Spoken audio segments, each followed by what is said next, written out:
Backgammon. Prince Alexis Obolensky learned backgammon as a child in Istanbul after his family went there to escape the Russian Revolution. Co-founder of the International Backgammon Association, he is credited with having invented the first systematic method of teaching the game. Introduction.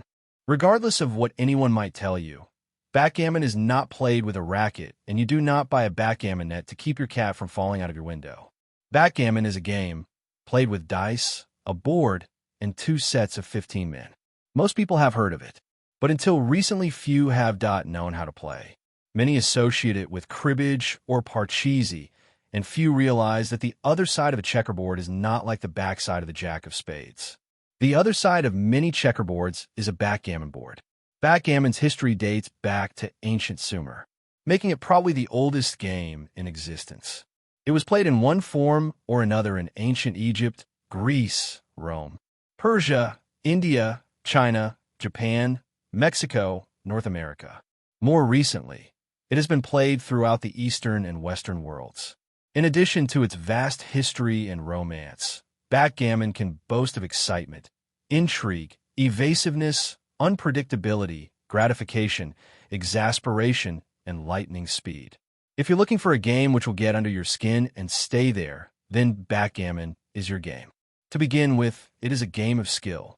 The beginner will find that he must devote some time to learning the basic principles and strategies. And as he progresses, he will take this basic knowledge and expand it to fit his own particular kind of game. This learning process will continue for as long as he plays.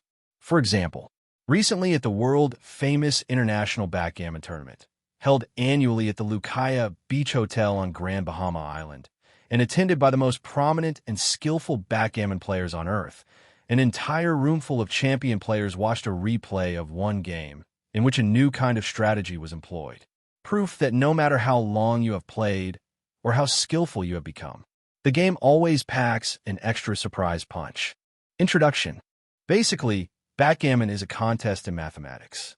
In any given game, the mathematical probabilities, chances, and changes ultimately control the game.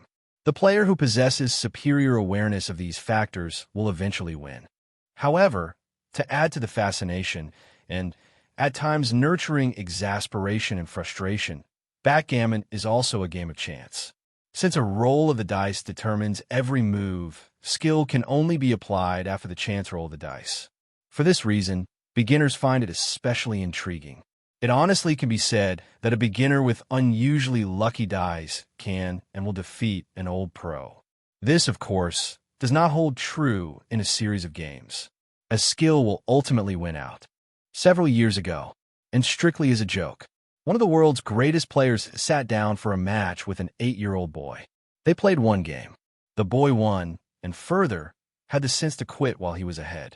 In this sense, backgammon differs sharply from bridge. In the game of bridge, the hand is dealt. The deal is a chance distribution of the cards. Following this, there is the chance play of the opposition. However, beyond these two factors of luck, skill rules the game. In backgammon, every move is governed first by the dice, then by the skill of the player. In addition, backgammon is one of the few games of chance and skill in which there is no concealment. The truth is naked for all to see.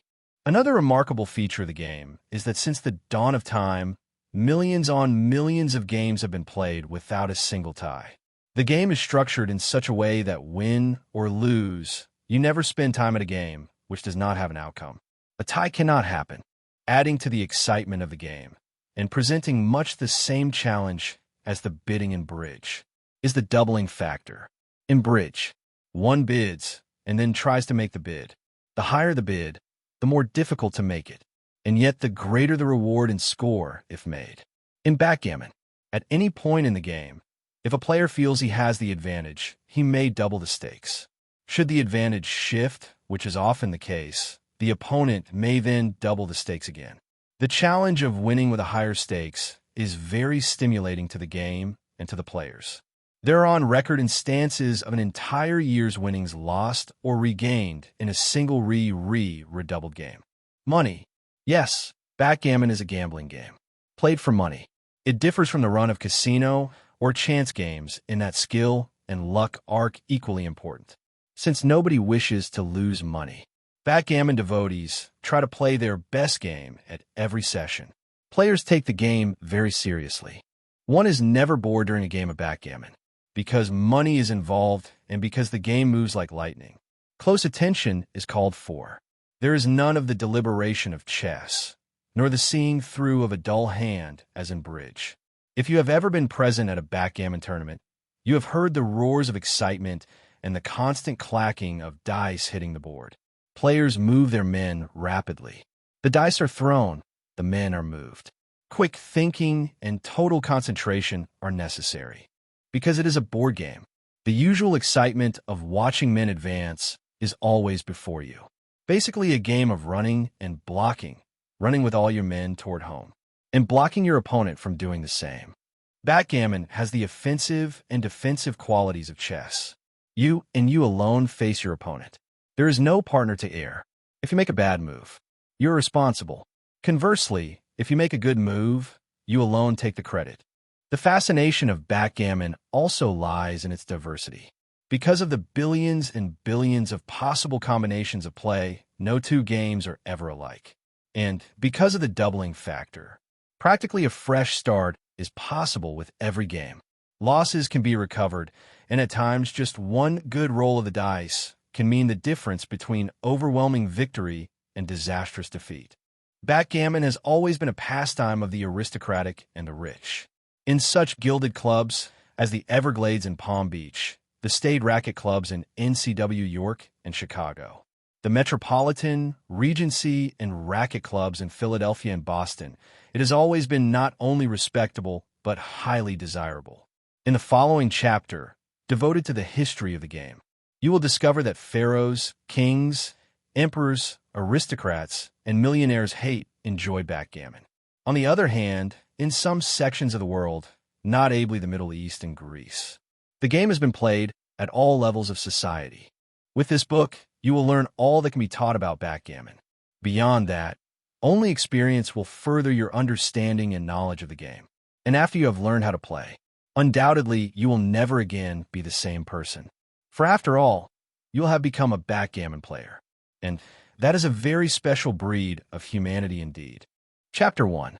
The Romance and His Tog of Backgammon. An authentic, documented history of the ancient game of backgammon should probably begin either in the Garden of Eden or in the murky caves of the Neanderthal man. This is contingent upon one's commitment to either the evolutionary or divine advent of the human race.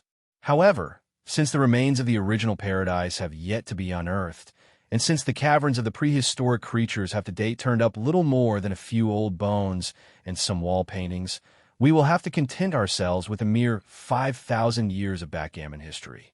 Consider that this is the beginning of recorded history, the period when the Sumerian civilization flourished. The Sumerians predate the Babylonians and Assyrians and lived in the southern part of Mesopotamia, the ancient name for the modern country of Iraq. During the 1920s, after a flurry of sensational archaeological discoveries, the English archaeologist Leonard Woolley started to dig in the biblical Ur of the Chaldees, the ancient home of Abraham. Several years before, important discoveries had hinted at the fact that Noah and all of his animals had existed and that the Great Deluge probably did take place right there in Sumer. Woolley excavated all but found the ark itself, and in the meantime carne up with 5 gaming boards which closely resemble the backgammon boards of today. It is therefore possible, if not probable, that when Noah and his sons were finished with their daily chore of feeding their floating zoo, they sat down with a glass of wine and proceeded to entertain themselves by playing backgammon. The boards discovered in Sumer were ornately decorated with inlaid lapis lazuli, shell, red limestone, and bitumen, and illustrated with depictions of animals and rosettes. Obviously, these Weicker very special gaming boards upon which very special people play backgammon. The year after Woolley excavated at UR, an expedition from the University of Pennsylvania and the British Museum, digging in Mesopotamia, found more of the same. The report from the dig includes these words: "The gaming board found in the king's grave is not so richly decorated as one found last season in UR, but but it is made more interesting by the fact that beneath it were found in neat piles the two sets of playing pieces and the dice. One set of men is composed of simple black squares inlaid with 5 dots each, and the other is of shell squares engraved with animal scenes. One set of dice is shell with lapis dots, the other of lapis with gold dots. Several millenniums later, the Egyptian pharaohs were pitting their skills in backgammon against their opponents in much the same way that the Sumerian kings had.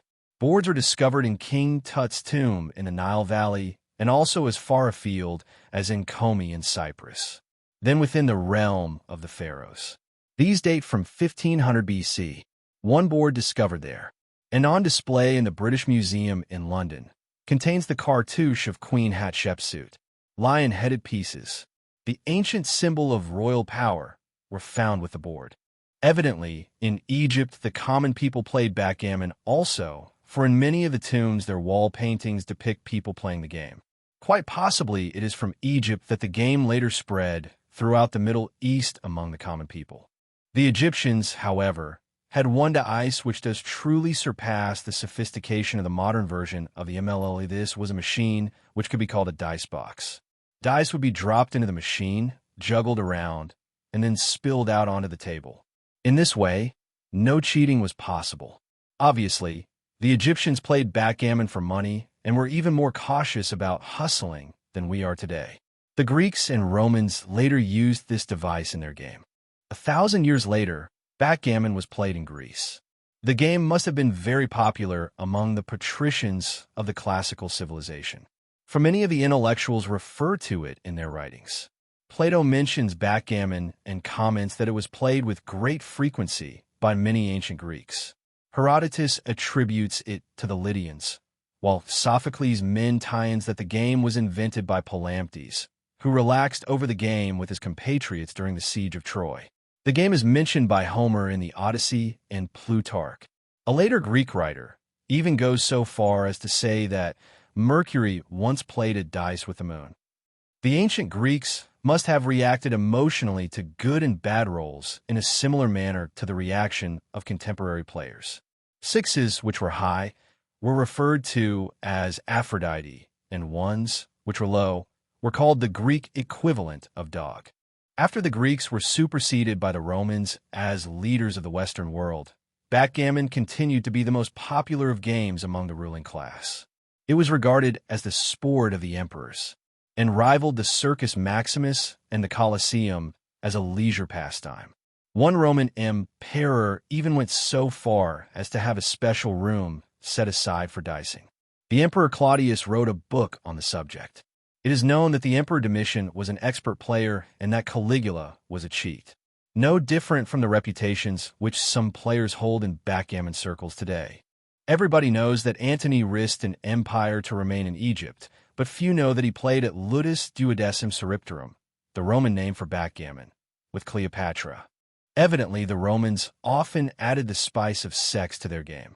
An early version of strip poker is depicted on the back in a scient, silver-looking glass a young patrician and a young maid sit partially undressed in front of a backgammon board. A few pieces of clothing lie on the floor nearby. The inscription reads Devon Campted, which translated means, "I believe one have beaten you." What came next is anyone's guess. During the decadence of the later Roman Empire, the game became even more popular. Nero is said to have played for as much as 515.000 a point. Lampridius mentions that Commodus virtually turned the imperial palace into a gambling den. At one point during his reign, he apparently was in financial need. He went to the treasury and claimed he was about to go to visit the African provinces and would need financing. The money was granted, and he promptly went back to the backgammon tables and lost every cent of it. The game evidently sifted down to the man in the street, as wall paintings in Pompeii depict a backgammon incident. In one panel, a game is in process and an argument has ensued over points. In the second, an innkeeper is throwing the two battling players out of his tavern. To this day, backgammon still provokes heated disagreement. The Romans seem to have had a sense of humor about the game, for a table found in Rome is inscribed with the following words: Idiota recede. This translated means, "Idiot, get out." At the beginning of the Christian era in Rome, backgammon continued to be played.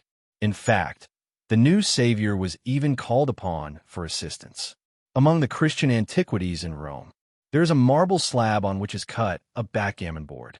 A Greek cross is in the center, and the inscription reads, "Jesus Christ gives victory and help to dicers if they write his name when they throw the dice. Amen." During this period, the game of tabula, a variation of the earlier Roman game, became popular. In fact, tabula was so universally played in Rome that a remarkable defeat suffered by the Emperor Zeno has been completely documented move for move. Several renditions of the entire board at the time of his disastrous throw have survived the ages. From Rome, the game spread throughout the empire. George Frederick Pardon, in his book Backgammon, Its History and Practice, published in London in 1844, says that it differed from our game may be admitted, but it was played with the same number of partly colored counters by two alternate players with dice on tables with the same number of lines as ours, and it possessed the same happy admixture of chance and skill. It is probable that the Romans brought the game with them when they invaded Britain and that it gradually evolved into the game it is today. During the first millennium after Christ, backgammon was played throughout the Middle East. Whether or not the Romans were responsible for its popularization, or if it just continued to be played after Sumer crumbled, is not known. However, in the Journal of the Asiatic Society of Bengal, H. G. Raverty, in an article entitled The Invention of Chess and Backgammon, writes, Ardshir Baba Khan, son of Babak of the Sasanian dynasty of Iran Zaman or the ancient Persian Empire, invented it. The game was also sometimes called Nard Ashur after him. Mr. Raverty goes on to explain that the game was played on a checkered cloth which folded up and that it contained 12 divisions according to the solar months of the Persian year. The muras, or counters with which Nard was played, corresponded with the number of days of the lunar month of the fire worshippers or ancient Persians. Half of the counters were white, the other half black, because on half of the month there were moonlit nights and on the other half dark ones. The moves from one division or space to another, Ardshir Baba Khan likened to the decrees of destiny, which vary and change, are turned and inverted in the life of every human being. The fact of each one differs from the fact of another. The names of the 7 points in Nard were called Cad, which means quantity, Ziad, which means increase or growth, Satira, which means veil, curtain, star, or fortune, Hazarin, thousands, Kanagur, holder or possessor of the house or compartment, tall, long, prolix or tall, and Mansuba, plan, project, scheme, or game. Backgammon, however, was not only played in the centers of the traditional sweep of Western history. It is known that the game found its way to Japan by way of India and China. Obviously, this game is vastly different from today's standard backgammon. However, the derivation appears to be the same. Throughout the Middle Ages, backgammon continued to flourish and proliferate.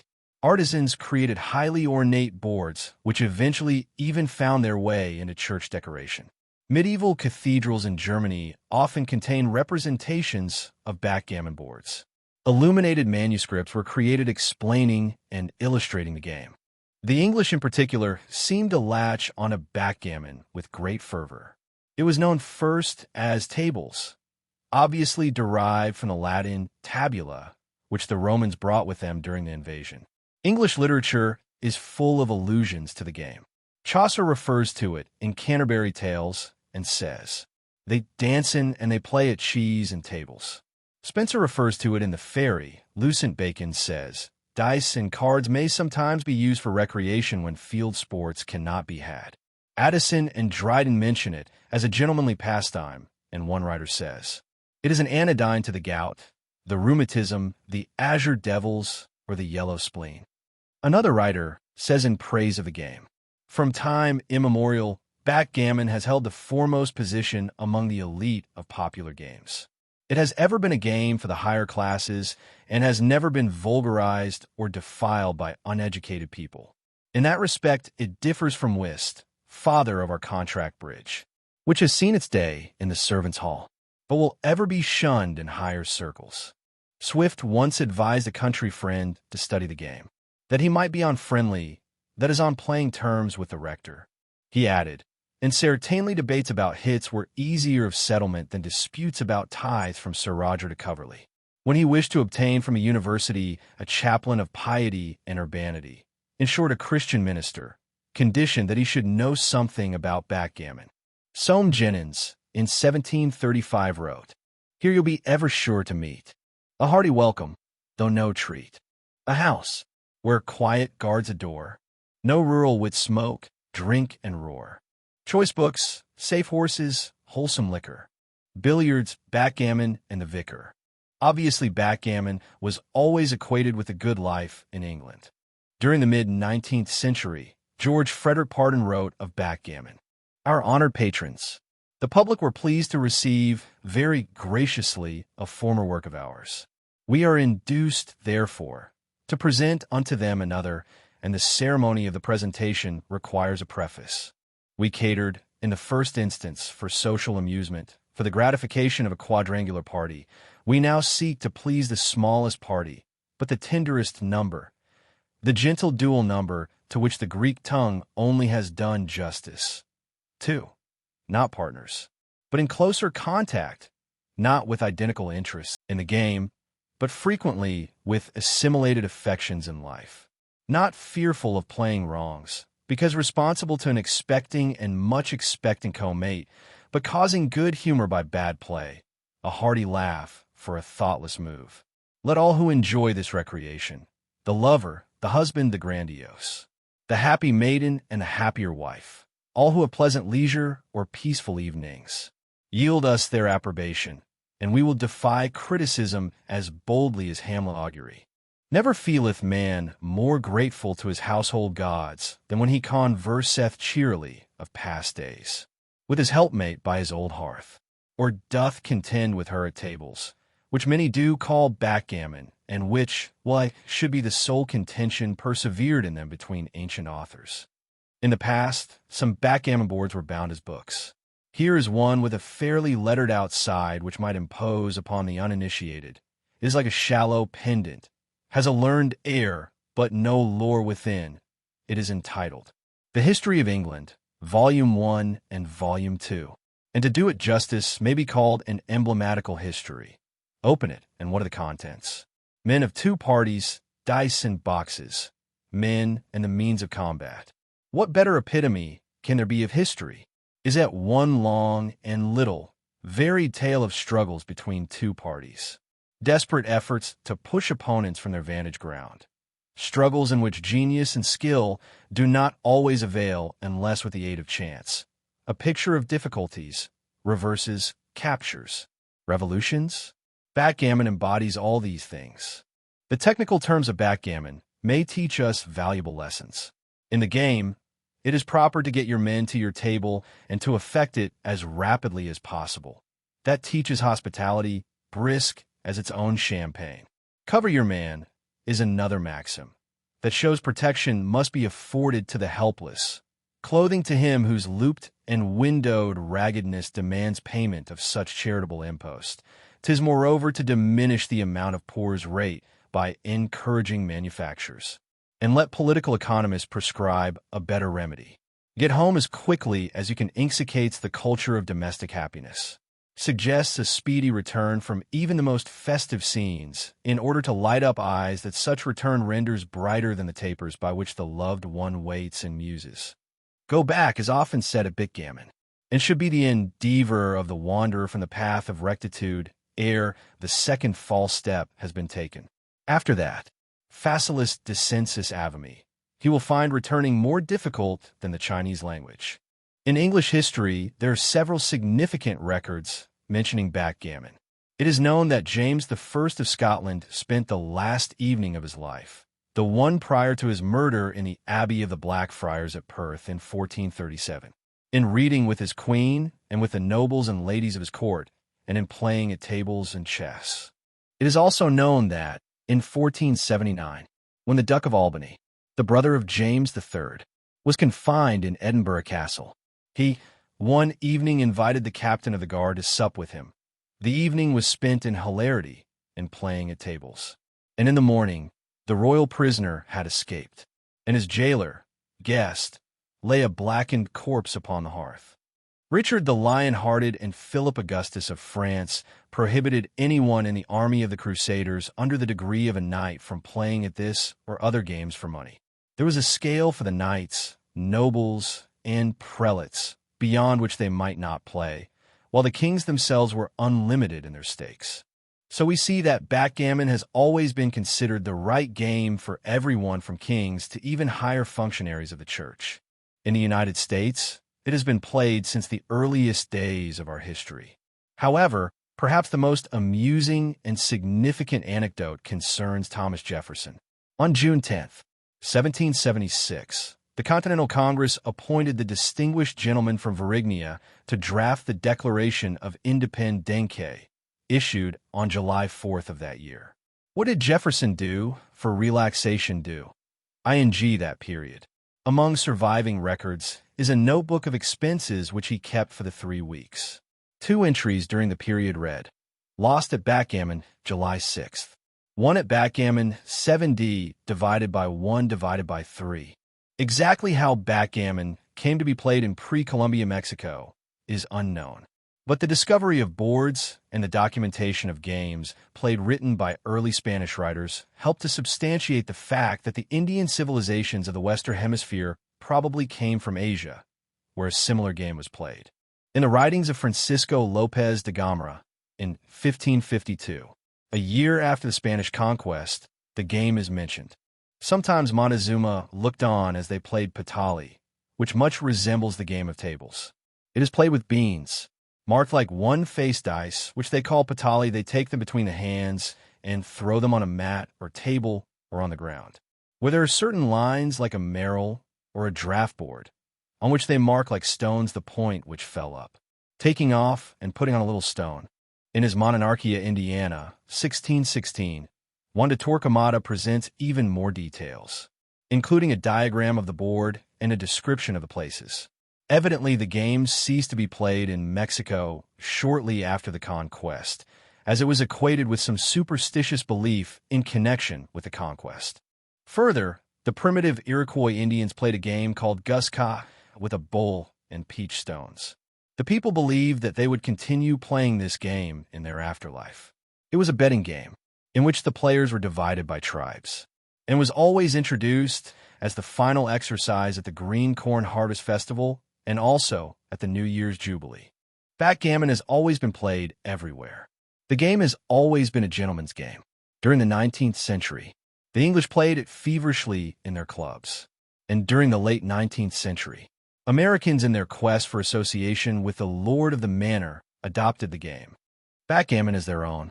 It has since been played in most of the private clubs in our cities and in our more exclusive resorts. And as leisure increases here and abroad, more and more people are finding this game of skill and chance an exciting and gratifying way to relax. Backgammon, the king of games, the game of kings, is being discovered by everybody. Chapter 2. The Basics. Now that you have been acquainted with the fascinating history and romance of the game of backgammon, it is time to learn how to play.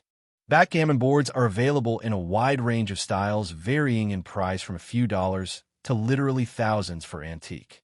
Inlaid ivory and wood, lapis, or lacquered boards. 1. The equipment of the game. 15 black men. 15 white men. 2 dice cups.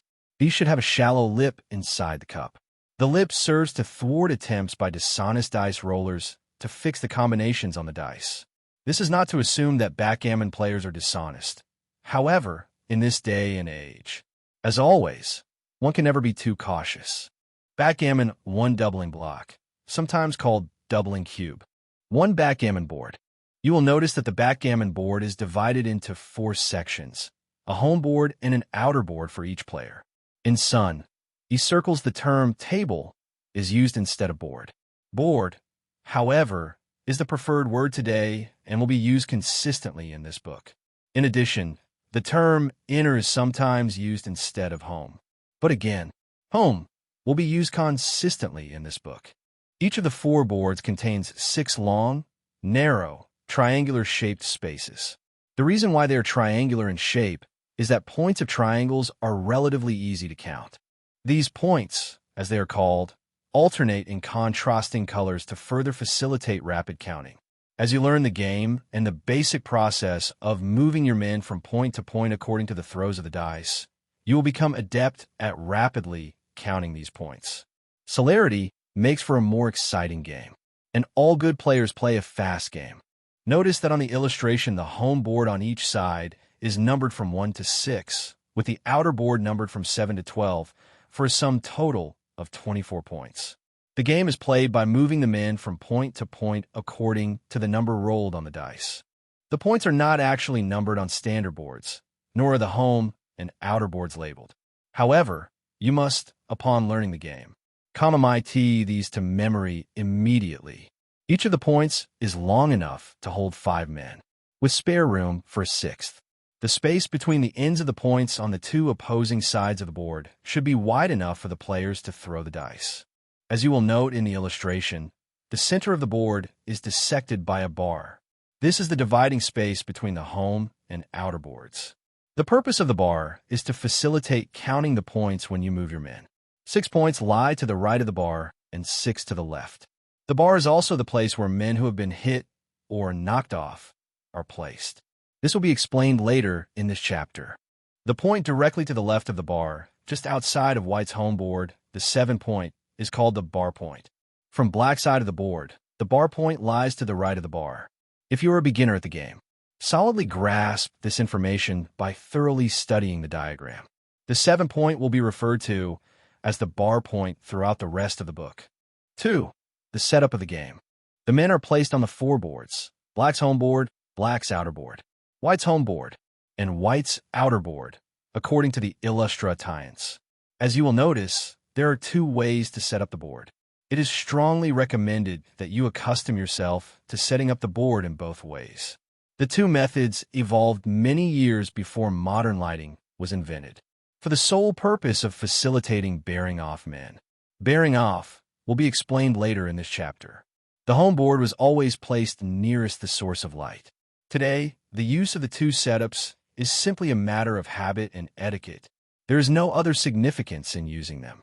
The first setup illustrated will be used consistently throughout the book for instruction. Through the evolution of the game and according to the present custom, both players agree as to which way the board will be set up before the game begins. There is no strategic advantage afforded one player or the other in either of the 2 setups. The first setup. White's men are located as follows: 2 men on black's 1 point, 5 men on black's 12 point, 3 men on white's 8 point, 5 men on white's 6 point. Black's men are located as follows: 2 men on white's 1 point, 5 men on white's 12 point, 3 men on black's 8 point, 5 men on black's 6 point.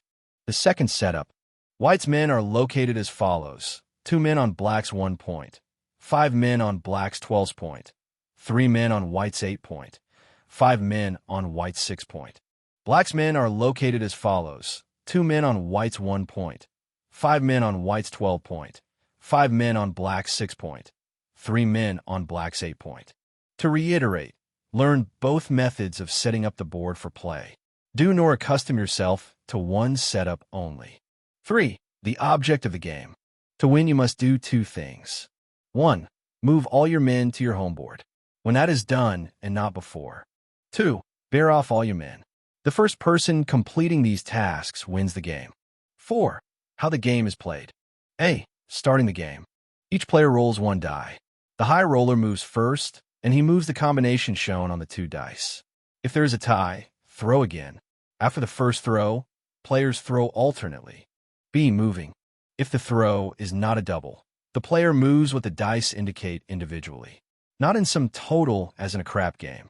A 4-6 is 4-6 or 6-4, not 10. A throw of 4 to 6 allows a move of 1 man 4 points and a second man 6 points, or the move of 1 man first 4 and then 6 points.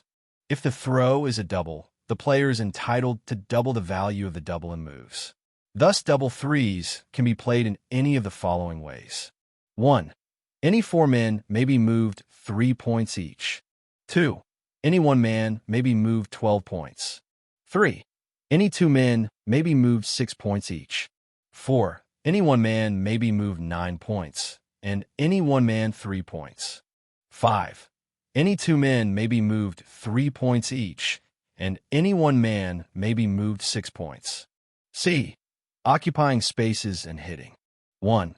If a space is unoccupied, either player may occupy it. 2. If a space has only one man on it, the man is vulnerable, defined as a blot. If the opponent makes a throw that lands one or more of his men on a blot, the man is sent off the board. This is called a hit.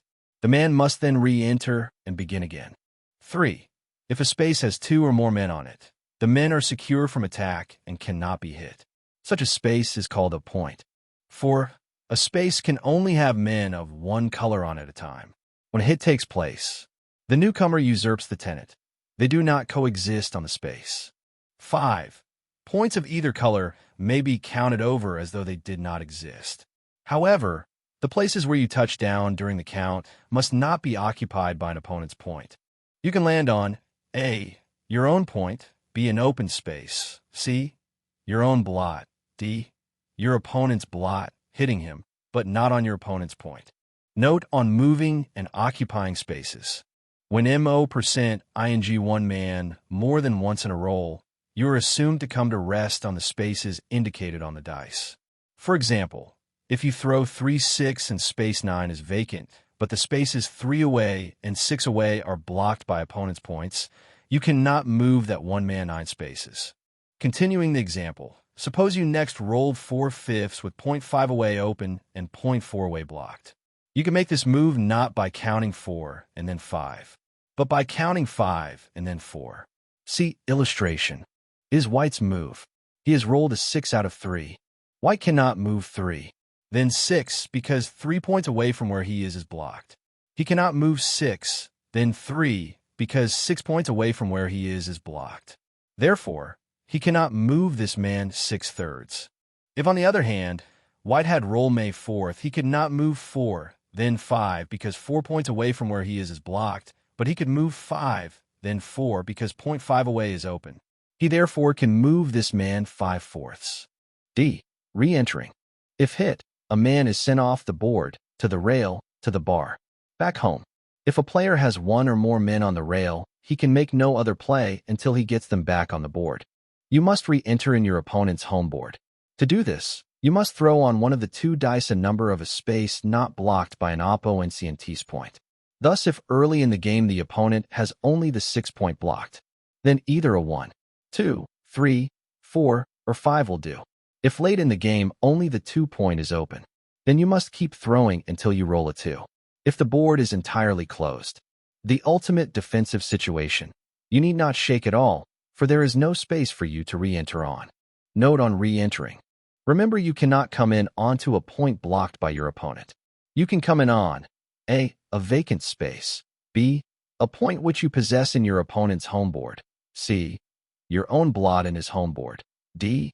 And even on your opponent's blot. This is a hit like any other and puts his man off the board, in the same fix you have just been in. Naturally, he must re-enter in your home board. White wishes to re-enter. White cannot come in on 6 or 5, because these points are blocked by black. White can come in on 1 because he has 2 men on the 1 point. White can come in on 2 because the 2-point is open. White can come in on 3 because he has a man on the 3-point. White can come in on 4 and hit black, sending him off the board. E. Ending the game. Remember, first all 15 men must be moved into the home board. Note that you begin the game with 5 of them already there. When, and only when, this is accomplished, you may begin to bear off. The game ends when one player has borne off his last man to become the winner. F. Rule for bearing off. Visualize the points in your home board numbered from 1 to 6. 1. If your throw is not a double, you may remove one of your MCN from each point indicated on the dice. Thus, a 4 halves allows you to remove 1 man from the 4-point and 1 man from the 2-point. 2. If your throw is a double, as always you are entitled to double the value of the double. Thus, double 5 entitles you to remove 4 men from the 5-point. 3.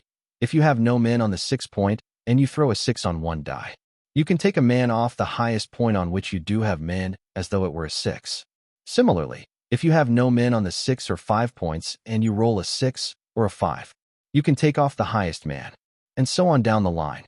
Generally stated, when you throw a number larger than the highest point on which you have a man from the highest point may be borne off. The rule applies with doubles too. E.g., assume you had 2 men on the me point and 1 man each on the 2 point and 3 point. A shake of double 5 could take them all off. The first 2 5s off leaves the 3 the highest occupied point, so you can take this man off. This leaves the 2 the highest point, so you can bear it off to make the 4th 5 of the double 5. 4. You do not have to bear off if you can and wish to move inside the home board. You must use the entire roll if possible, but you may bear off 2 men, or move 2 inside, or bear 1 off and move 1. This becomes particularly important when the opponent has 1 or more points in your home board trying for a last-ditch shot at you.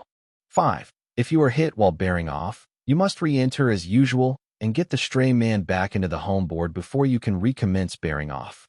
G. Winning the game. There are 3 degrees of victory. 1. The regular win, where the loser has borne off at least 1 man. The victor wins the amount at stake. 2. The gammon, where the loser has not borne off at least 1 man. The victor wins double the stake. 3. The backgammon, where the loser has not borne off at least 1 man and has 1 or more MCN stranded in the winner's home board or on the rail. The victor wins 3 times the stake. Chapter 3. The first move. Throughout the thousands of years that backgammon has been played, a series of the most advantageous first moves has evolved. These are considered basic to the game. You will discover as you read this chapter that some rolls of the dice are decidedly advantageous, while others are not. Some will lead to a running situation, others to a defensive blocking strategy. Some call for cautious playing, others for aggressive, daring play. Master all of these thoroughly. Exceptions, of course, exist, depending on special situations. These will be discussed later in the chapter on psychology. In the following examples, to open the game, each player rolls 1 die. Then the player with the higher die moves first, moving the combination of the 2 dice.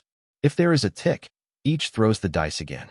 To fully grasp the basic instructions in this chapter and the following one, the board must be set up appropriately. In each of the following, assume that white moves first. The 2 and 1 move. White moves 1 man from black's 1 point to black's 2 point, and 1 man from black's 12 point to his own 11 point. Logic. White is immediately putting into effect the object of the game, that is, running and blocking. Running and blocking games will be explained in future chapters.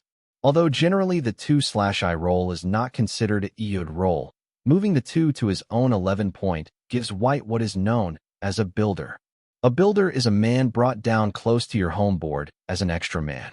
With him, you may hope to make an additional point in your home board or just outside your home board. When white moves more of his men to this point, he will be able to block his opponent from getting out of his home board. At the same time, moving the 1 starts white running. Alternative 2 and 1 move. White moves 1 man from black's 12 point to his own 11 point, and 1 man from his own 6 point to his 5 point. Logic. This move is considered by some as making the best of a bad roll. If black does not hit white, and he can cover his blots on his next roll, white will hate a nice advantage. If not, and 1 or both opening men get sent home, it is time for him to play a back game. Back games will be explained in a future chapter. The 3 and 1 move. White moves 1 man from his 8 point to his 5 point, and 1 man from his 6 point to his 5 point. Logic. This is a good roll. The player has made a point on his 5 point, considered the most important on his home board, and has created an additional block against his opponent. The 4 and 2 move. White moves 1 man from his 8 point to his 4 point, and 1 man from his 6 point to his 4 point. Lock. This is a good roll. Here again, the player has made a point on his home board and has created an additional block against his opponent. The 5 and 3 move. White moves 1 man from his 8 point to his 3 point, and 1 man from his 6 point to his 3 point. Logic. This is also a good roll. And, again, the player has made a point on his home board and has created an additional block against his opponent. Alternative 5 and 3 move. White moves 1 man from black's 12 point to his own 10 point, and 1 man from black's 12 point to his own 8 point. Logic. This move implies taking chances early in the game. It also affords a builder for closing the bar point or the 5 point. It is considered by aggressive players as a better move than making a point on White's 3 point. The 4 and 1 move. White moves one man from Black's 12 point to his own 9 point, and one man from Black's 1 point to Black's 2 point. Logic. The same logic applies here as in the 2 and 1 move. However, here White is establishing a builder and starting to run with his backmen. Alternative 4 and 1 move. White moves one man from Black's 12 point to his own 9 point, and one man from his own 6 point to his 5 point. Logic. The logic is the same here as for the alternative 2 and 1 move. The 5 and 1 move. White moves one man from Black's 1 point to Black's 2 point, and one man from Black's 12 point to his own 8 point. Logic. This is not considered a good roll. The only thing this move accomplishes is to start the game. Alternative 5 and 1 move. White moves one man from Black's 1 point to Black's bar point. Logic. This is not a good move. The purpose of playing it this way is twofold. First, White is putting out bait to be hit on Black's bar point. If he is hit, he in turn can hit Black when coming in with a combined roll of 7 or a combination roll with one die reading 6. Black would then have 2 men on White's home board, and one man waiting to get back into the game. The 6 and 1 move. White moves one man from Black's 12 point to his own bar point, and one man from his own 8 point to his bar point. Logic. This is considered one of the best opening rolls. It can easily be seen that White now has a block of 3 points in a row. The 3 and 2 move. White moves one man from Black's 12 point to his own 11 point, and one man from Black's 12 point to his own 10 point. Logic. This is a fair roll.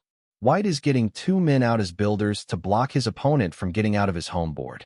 He has 5 different posy tie-ins from which he may make points on his home board, thus keeping his opponent bottled up. This is important. The 5 and 2 move. White moves one man from Black's 12 point to his own 11 point, and one man from Black's 12 point to his own 8 point. Logic. This is a fair roll. The play is strictly in anticipation of a blocking move. Even though this does not follow the blocking running theory, it is obvious that although you could play a 2 from Black's 1 point to Black's 3 point, this move would not advance your man very far on Black's home board. The 6 and 2 move.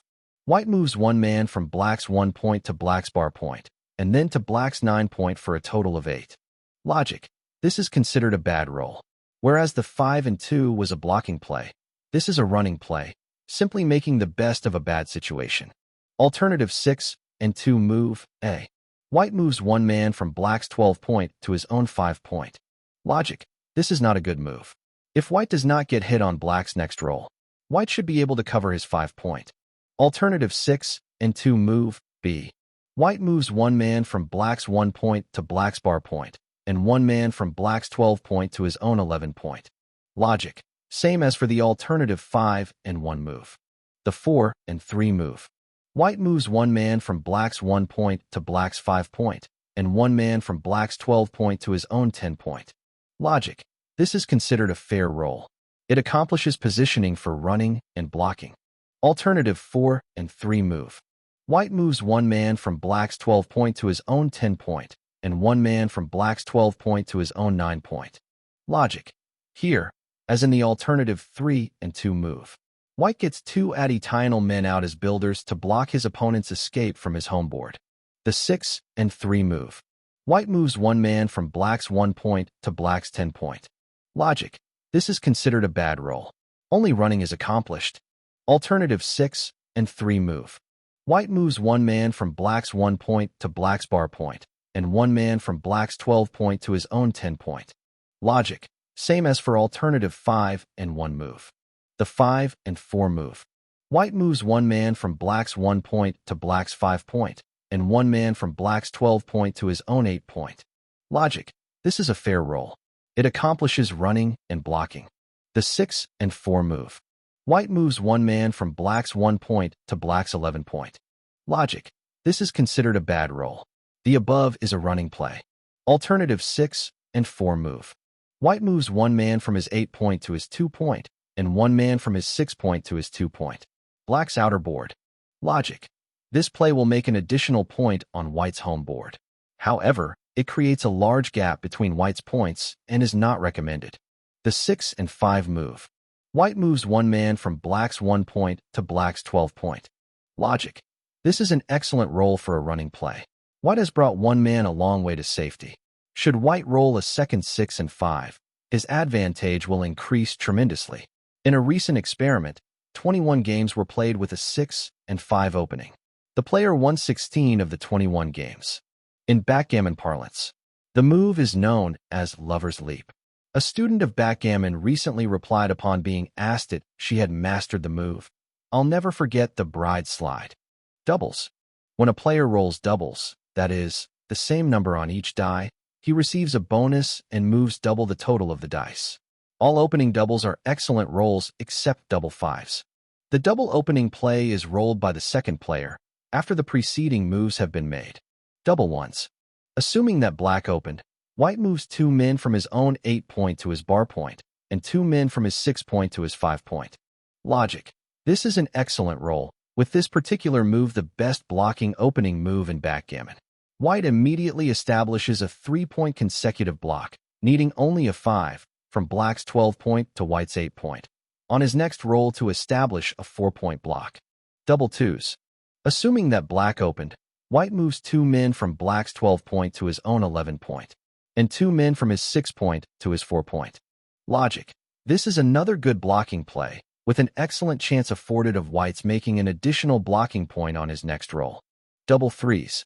Assuming that black opened, white moves 2 men from black's 1 point to black's 4 point, and 2 men from his own 8 point to his 5 point. Loci C. This move accomplishes running and blocking and also covers the key point, 5 point, on white's home board. Double 4s. Assuming that black opened, white moves 2 men from black's 1 point to black's 5 point, and 2 men from black's 12 point to his own 9 point. Logic. This move covers the opponent's home board's most important point and adds 2 men as builders to block the opponent. Double 5s. Assuming that black opened, white moves 2 men from black's 12 point to his own 3 point. Logic. This is a bad roll. Unfortunately, this is the only safe way to play double 5s. Double 6s. Assuming that black opened, white moves 2 men from black's 1 point to black's bar point, and 2 men from black's 12 point to his own bar point. Logic. This roll is considered the best opening roll. It is the most advantageous in backgammon. Your chances of winning are greatly increased because you have a 3-point prime and have covered your opponent's bar point. Double 6s also give a player a tremendous advantage in a running game. Luck versus skill and the odds. At this point, the beginner should become aware that backgammon is a game of luck and skill. No modern computer can figure the percentage of luck against skill in most gambling games. It is no different in backgammon. There is no question that a beginner will clip the ears off the pro if he rolls the proper dice. It is also true that at a crucial point of a backgammon game, one perfect roll can change the entire game. This adds to the excitement and unpredictability of the game. One can safely say that if 2 players of equal skill are engaged in a game, the one with the best dice will win. Likewise, of 2 players with equal luck, the one with the most skill will win. Since luck does play such an important part in the game, the beginner should become aware of the odds. Odds is defined as being the ratio of probability that something is so will occur, or is more likely to occur than something else. In other words, in the course of a game you might find that double 6s are just what you need in order to execute your strategy. Keep in mind that the odds against rolling double 6s are 35 to 1. Definitely not much to bank on. As far as odds are concerned, remember that rules are often made to be broken. The odds will serve you well at times. However, at other times, when you have learned how your opponent plays, they may well be dispensed with. This is true in backgammon as it is in bridge. Often conventional methods of play are changed upon confronting a special situation. The list of odds below should be kept in the back of your mind, but do not use them with any other dice game. They will not work. Here are the odds against rolling desired numbers or combinations of numbers on dice. Number of spaces away and approximate odds against. Here are the odds for rolling the proper combinations for bringing your man off the bar and back into the game. Number of points covered, blocked, on opponent's home board. 1, 2, 3, 4, 5. Approximate odds 35 to 1 for 8 to 1 for 3 to I for 5 to 4 against 2 to I against. Finally, keep in mind that in all games of chance the feel of the dice must be considered. If you have ever shot crap, recall how often you have felt either your number or a 7 coming up. It stands to reason that improving your skill in backgammon will also improve your chance of winning. If you become serious at the game and play enough, your skill will come out ahead of your luck in the long run. Chapter 4. A Beginner's Sample. Game of Backgammon. This sample game is designed to demonstrate a basic game of backgammon. You will learn the general principles of running and blocking if you follow these instructions. First, set up your board properly. Then move the men AC according to the instructions and carefully read and digest the comments. Since in the game of backgammon 2 games are almost never alike, many different situations arise. The most important factor that a beginner must keep in mind when starting to play is leave as few men exposed as possible. The temptation of the average beginner is to move his men willy-nilly, leaving several men open. The moment you sit down to play the first game, try to plan your moves. In other words, plan your work and work your plan. It may be wrong, but this is better than not having any scheme in mind. If you must leave a man exposed, try to do it on your opponent's home board.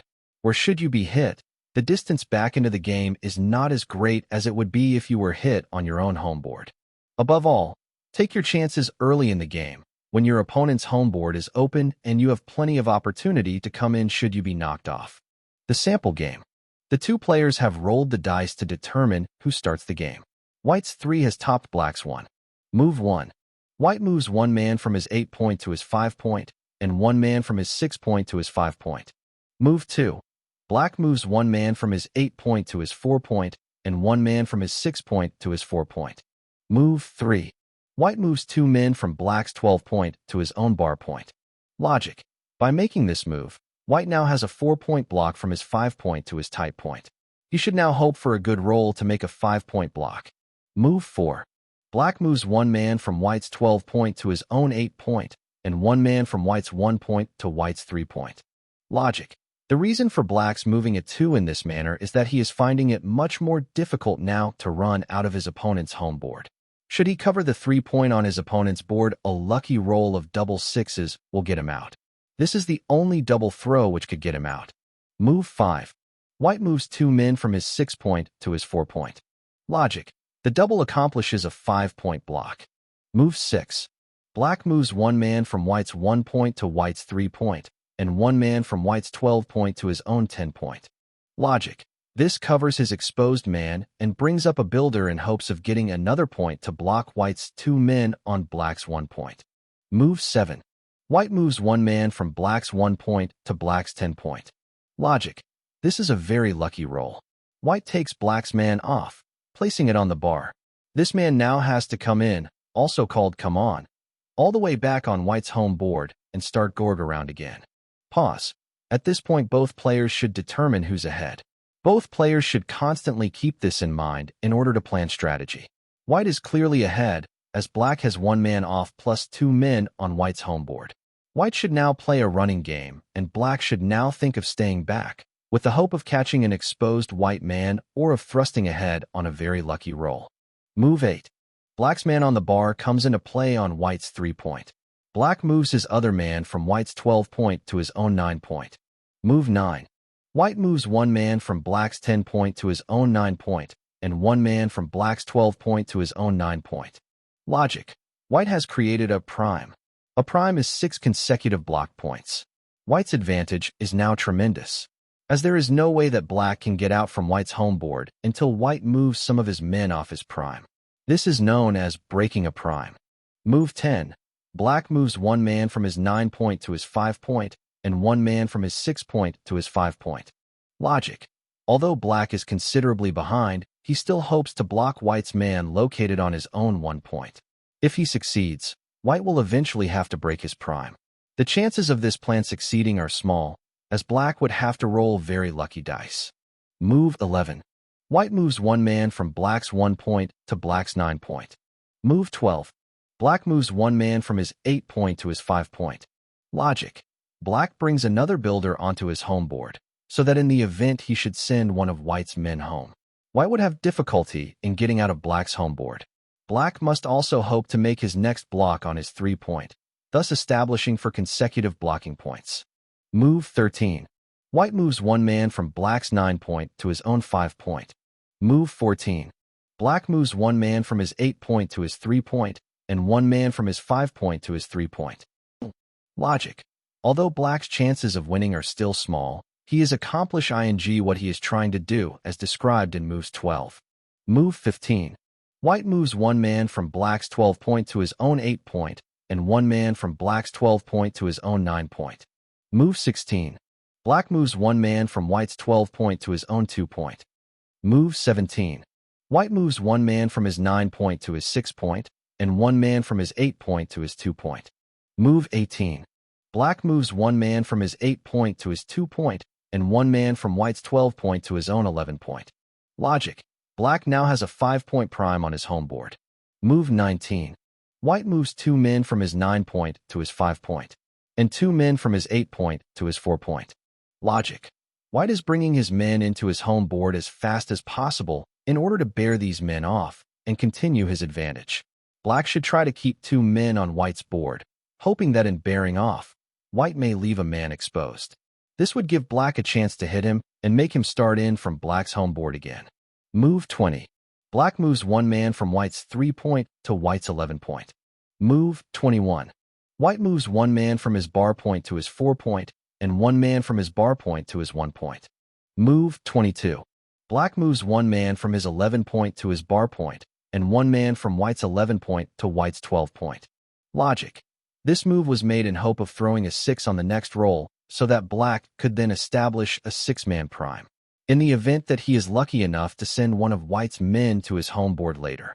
Move 23. White moves one man from his 6-point and bears off. He also moves one man from his 2-point and bears off. Logic. Since all of White's men are now on his home board, he can start bearing them off. He begins with the highest point, the 6-point. He can then bear off accordingly, placing these men outside the backgammon board. Move 24. Black moves one man from White's 12-point to his own 10-point. Logic. The strategy here is the same as for Black's play in move 22. Move 25. White moves one man from his 6-point and bears off. The other man, he moves from his 4-point to his 1-point. Logic. This is an extremely unlucky roll, as White must play his 6-point off. He cannot save his now exposed man remaining on the 6-point because of Black's point blocking. The reasoning behind covering his 1-point is in anticipation that should Black later send him home, he can in turn send Black home.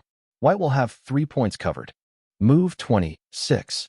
Black moves one man from White's 3-point to White's 6-point, and then the same man from White's 6-point to White's 11-point. Logic. Black has knocked off the exposed man on White's 6-point and continued on his way.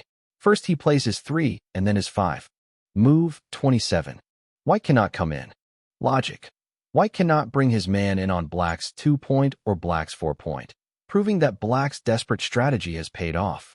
White forfeits his move until he can bring his man back into the game with the right roll. This would be a 1. Move 28.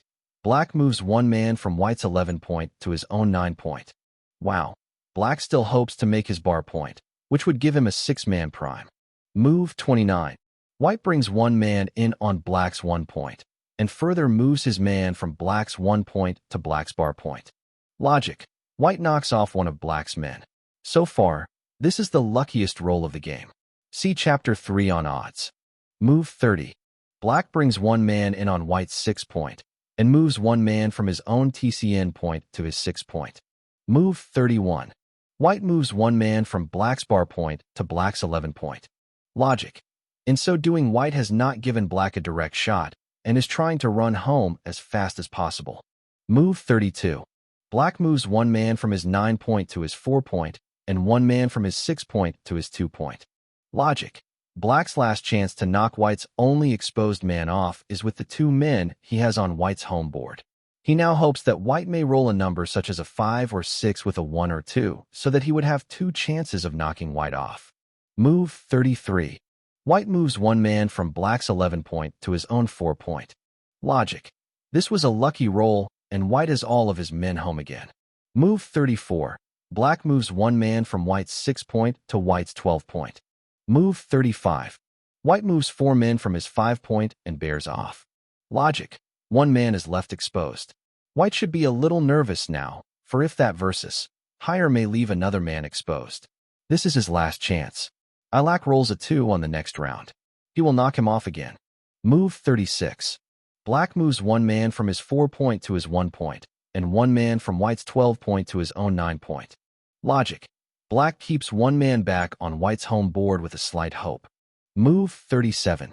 White moves one man from his 5-point and bears him off, and another man from his 4-point and bears him off. Move 38. Black moves one man from his 9-point to his 3-point. Move 39.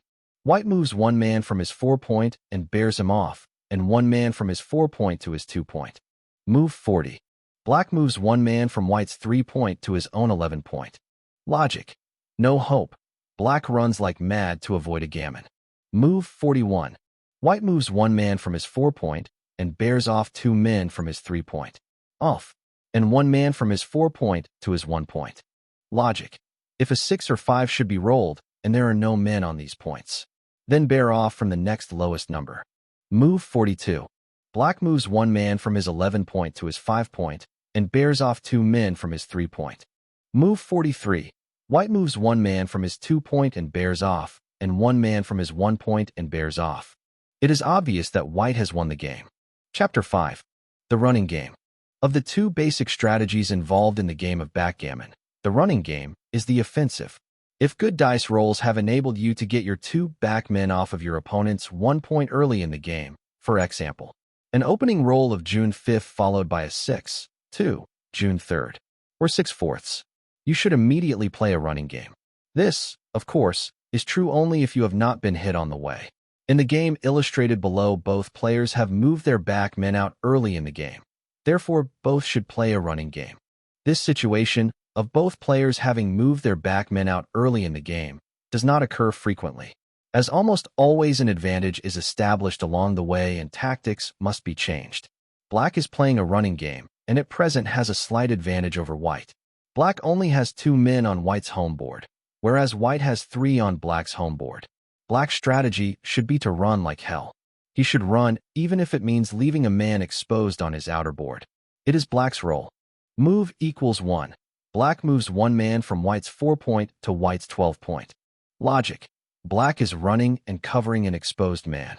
Move 2. White moves one man from his 8-point to his 4-point, and one man from his 6-point to his 3-point. Logic. White could have moved the 4 from black's 1-point to black's 5-point, where he already has 2 men. But white is not in a position to run. If the dice run, even for the rest of the game, black should win.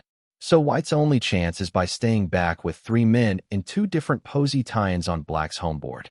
At the same time, he is now also working on getting an additional point on his own home board.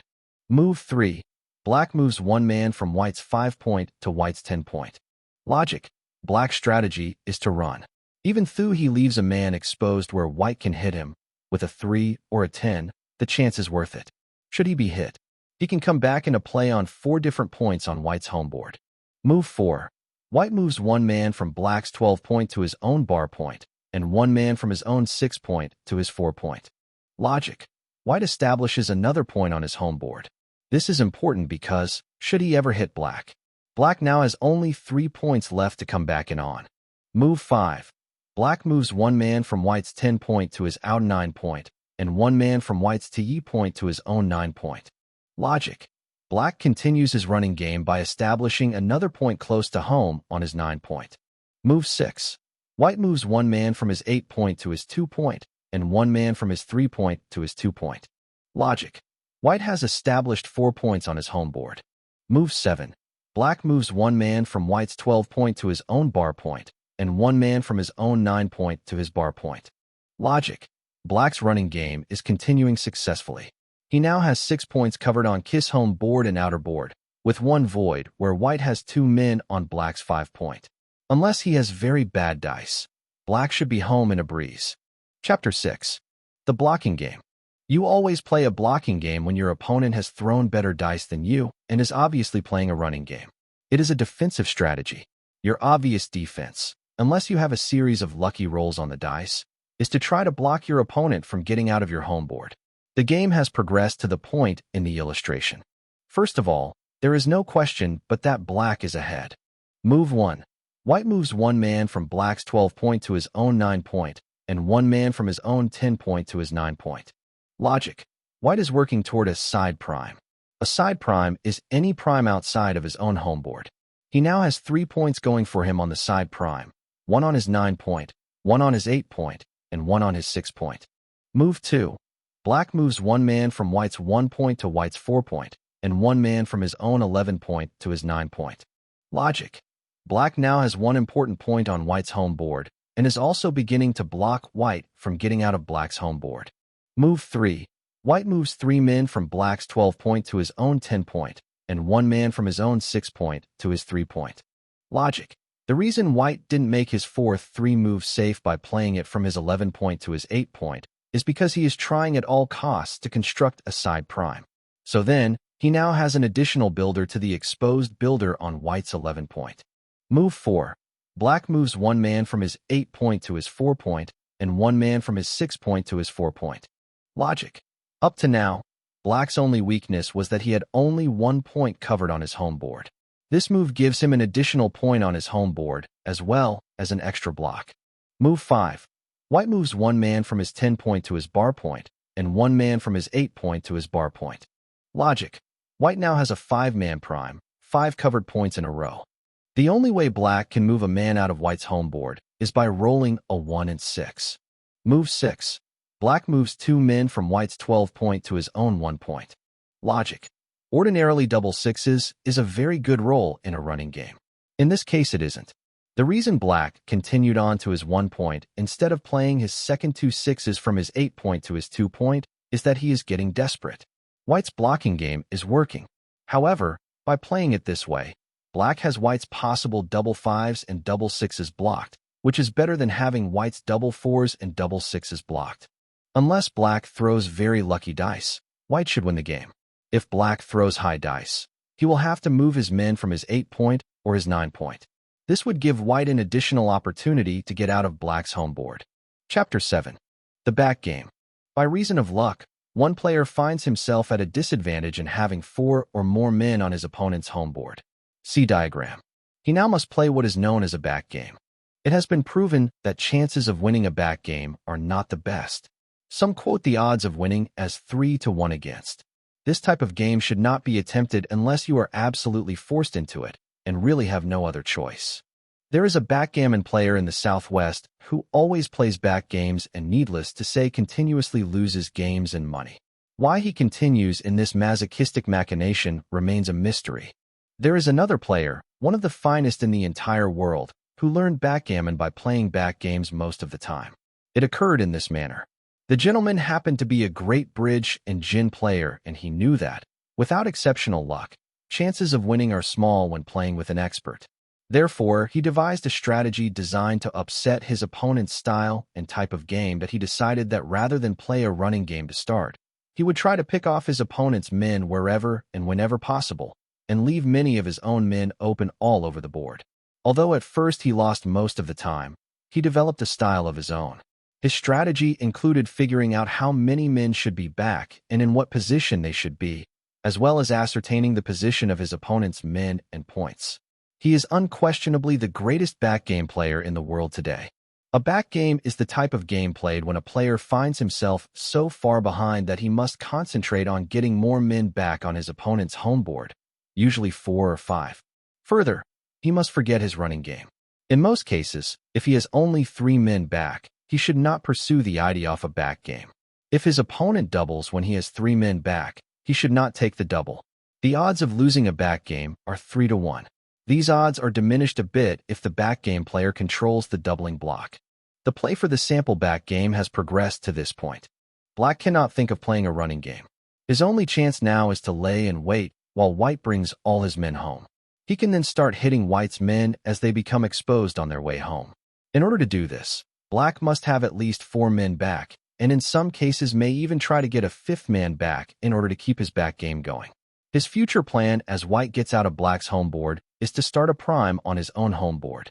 If possible, he should now gradually build his prime from his 6-point down. Move 1. White moves one man from black's 4-point to black's 12-point. Logic.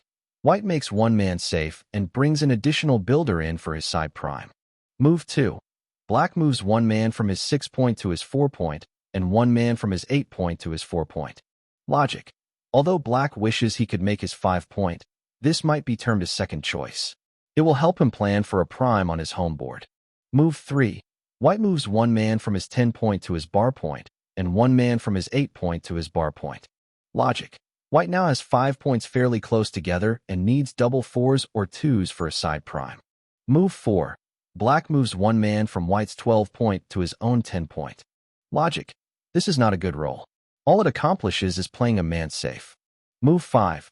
White moves one man from black's 5-point to his own 8-point. He then moves two men from black's 12-point to his own bar point. Logic. Although white has not been able to make his side prime, he has avoided being hit by black should he roll a 1, 5, or 3. Move 6. Black moves one man from his 10-point to his 5-point and one man from his 8-point to his 5-point. Logic. Black is starting to build a prime from his 6-point down. Move 7. White moves one man from black's 12-point to his own 6-point. Logic. This is not a good roll. It is strictly speaking a safe play, bringing one more man into the home board. Move 8. Black moves two men from white's 12-point to his own 3-point. Logic. Black has now created a 4-man prime. Move 9. White moves one man from his 6-point to his 5-point and one man from his 8-point to his 5-point. Logic. This gives white a 4-point prime. The only way white can get hit is by black rolling May 4th. Move 10. Black moves one man from his 10-point to his 2-point. Logic. Black continues to build his prime as planned, and now needs only a 6 or 8 on his next roll to accomplish this. Move 11. White moves one man from his 8-point to his 2-point, and one man from his bar point to his 2-point. Logic. This is a bad roll in that white has to leave a man exposed on his 8-point. Move 12. Black moves one man from his 8-point to his 2-point, and one man from white's 4-point to white's 8-point. Logic. This is a lucky roll. Black has hit white's exposed man on white's 8-point. The only way white can come back is by rolling a 1 and 6. Even then, he could be hit again. Black should win the game. There are many examples of backgames where the man who plays the backgame has 2 points covered on his opponent's home board in places other than those illustrated above. Generally speaking, in playing a backgame, it is preferable to have the 1-point and the 4-point or lower blocked, rather than to have the 5-point and the 1-point blocked. The gap from the 5-point to the 1-point is not considered to be as advantageous as that from the 4-point down.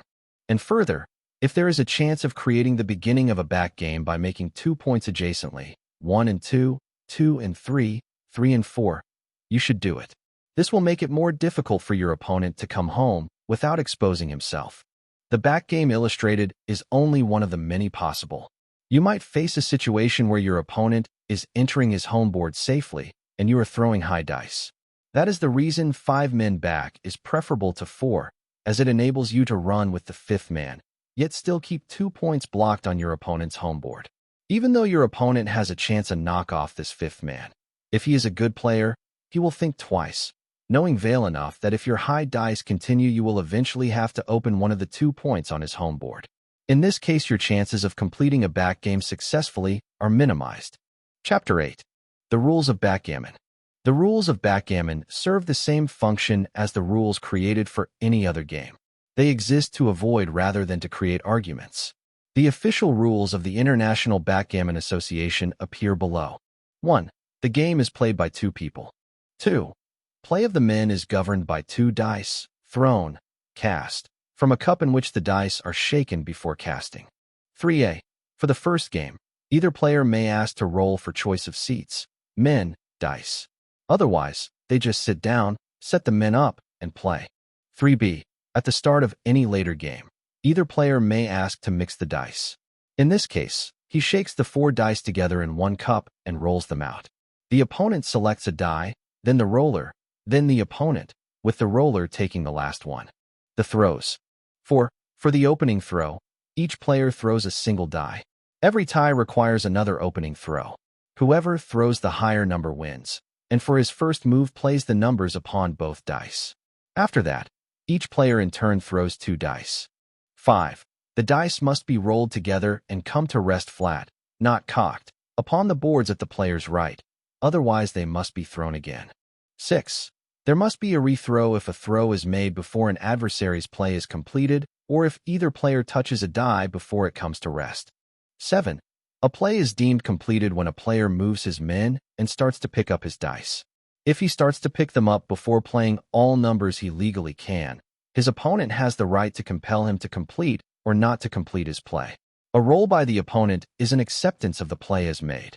See Rule 16. The play. 8. The play of the men consists in a. Moving a man or men, the exact number of points indicated by the number on each of the 2 dice thrown. b. Entering a man in the adversary's home board on a point corresponding to the number on a die thrown. c. Bearing off a man in the player's home board when no man is left outside that board or on the bar, in accordance with Rule 14. 9. Doubles require 4 plays of the number on the dice. 10. Plays must be made for both dice if possible. Either number may be played first. If either number thrown may be played, but not both, then the higher number thrown must be played.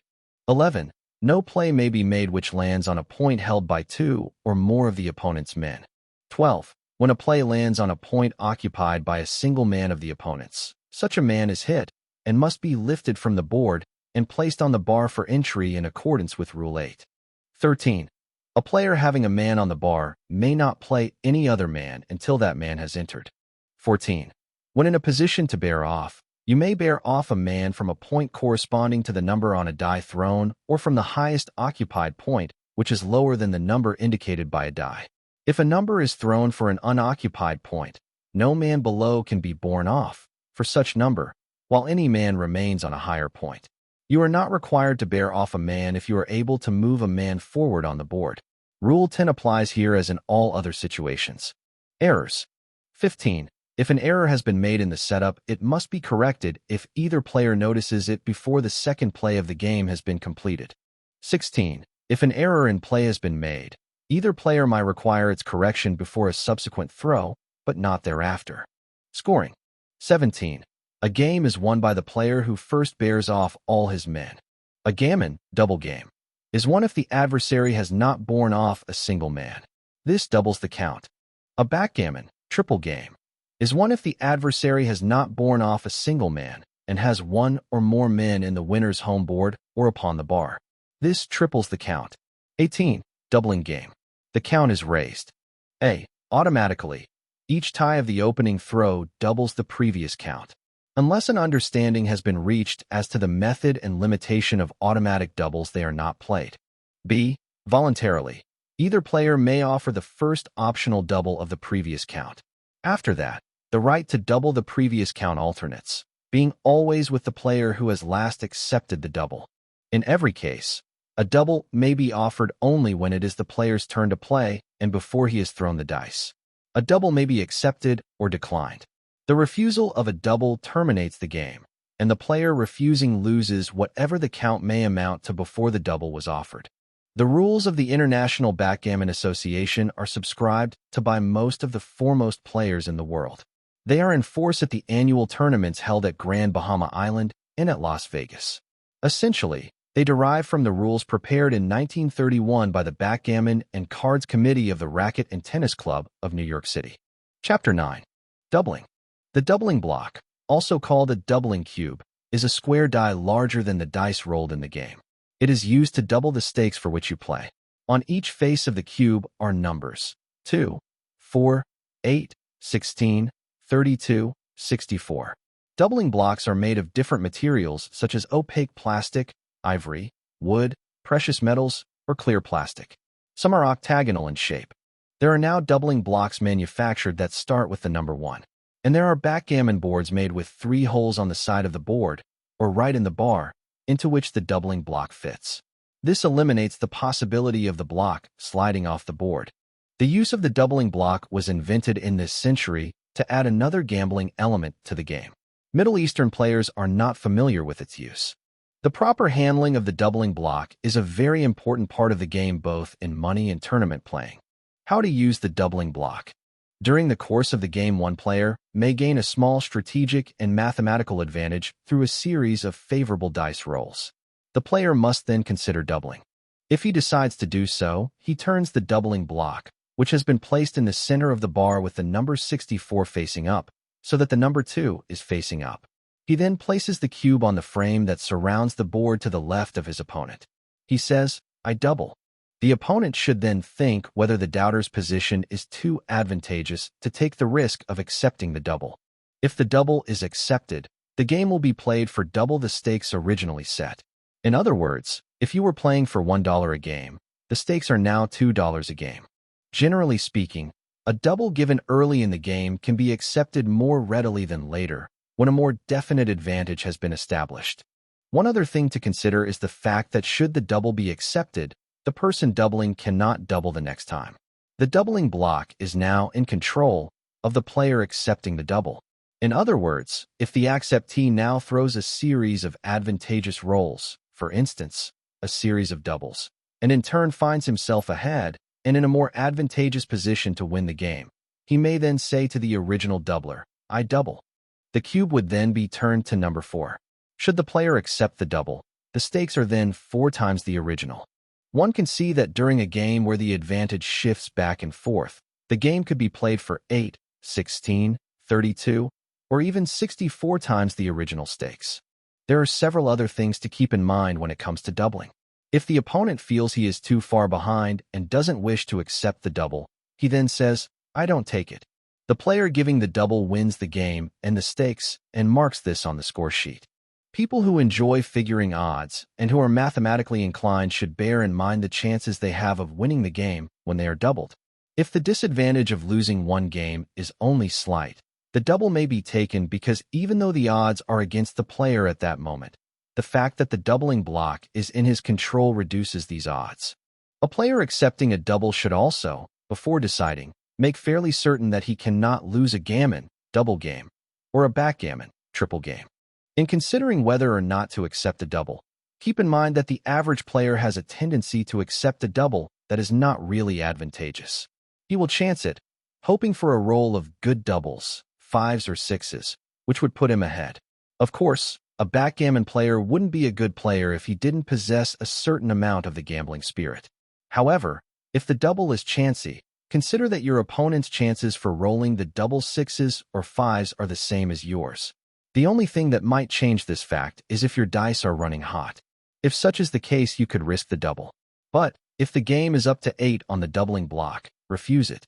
Often an average player will double after an extremely lucky roll. If your opponent does this, you should never take the double. It often will create a mental block in your mind and prevent you from playing effectively. Following is a list of factors to keep in mind in deciding whether to accept or refuse a double. 1. Is the opponent a good or bad player? 2.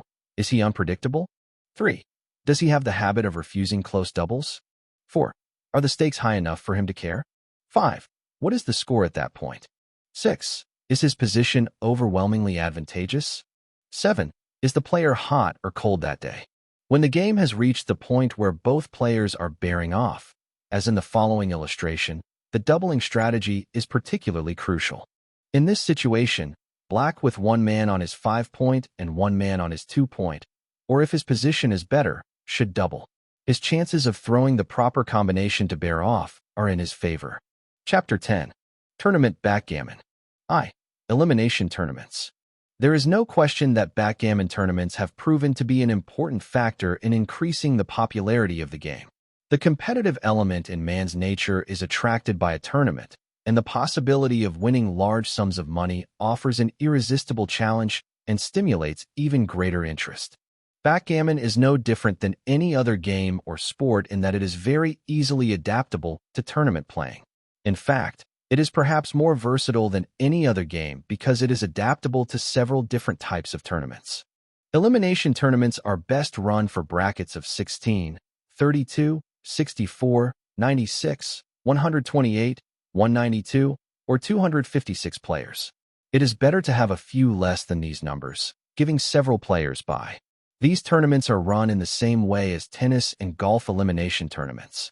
Opponents are picked out of a hat, and after winning their first round, proceed into the second round, and so on until the finals, when one person wins. In order to make selection of players more impersonal, each player is numbered, and the numbers are pulled from a hat to see who plays whom. Depending on the time involved after the first round of matches, the points for which each succeeding round is played should be increased. Since doubling is such an important part of the game, it is highly recommended that all tournaments include the use of the doubling block. Much experimentation has gone into determining the length of a game of backgammon. In some 200 games played by players of average speed, it has been found that a game lasts between 6 and 8 minutes. Quite naturally, if there are 16 players, the first round should be played at for 7 points. First man winning 7 or more points wins the round. If there are 64 players involved, there are 2 additional rounds to be played. Therefore, the first round should be won at 5 points. In large tournaments, which can go on for 4 or 5 days, it is a practice to start the first round at 13 to 15 points, increasing this by 2 points each succeeding round. Starting these rounds at 15 points would of course emphasize the element of skill more significantly. In a social club tournament where one evening or afternoon is set aside for a tournament of some 64 players, it is recommended that the first round should be played for 5 points, with the semifinals and finals played for 7 points. If properly arranged and run, this should take around 3 or 4 hours. A time limit should be set for each round, and the backgammon committee should rule not to let any round last longer than 45 minutes. If the 2 participants are tied at the time, a shake of the dice establishes the winner, with the player rolling the highest dice winning. The tournament committee, however, can decide whether one more game should or should not be played, depending on whether or not the score indicates that a possible winner could be established after this game. All players participating should have in mind that backgammon is a fun social game, and they should be good sports. Conversation should be kept to a minimum, as it may upset an opponent. Kibitzer friends should not watch the game and make comments during the round. A player making a wrong move can be helped by Kibitzer friends through prearranged signals. Inexperienced players should keep this in mind always. A general list of tournament rules and method of play should be available at the registration desk for all players. A set of suggested rules and regulations for tournaments follows. 1. All entries are subject to approval by the tournament committee. 2. Players in the beginners tournament will not be auctioned off. 3.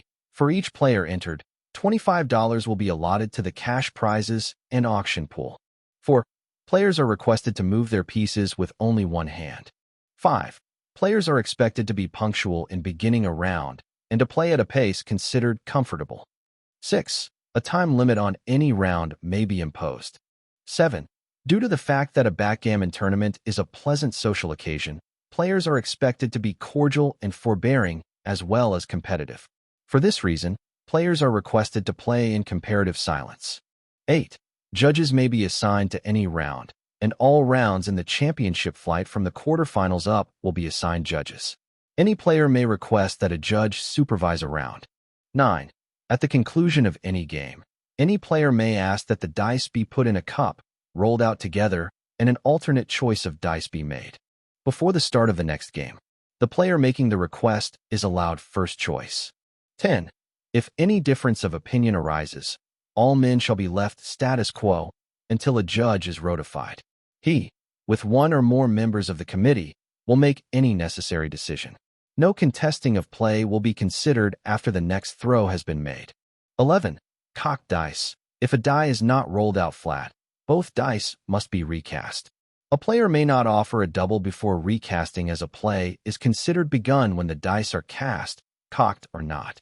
If a die lands flat on a man, it is considered cocked. 12.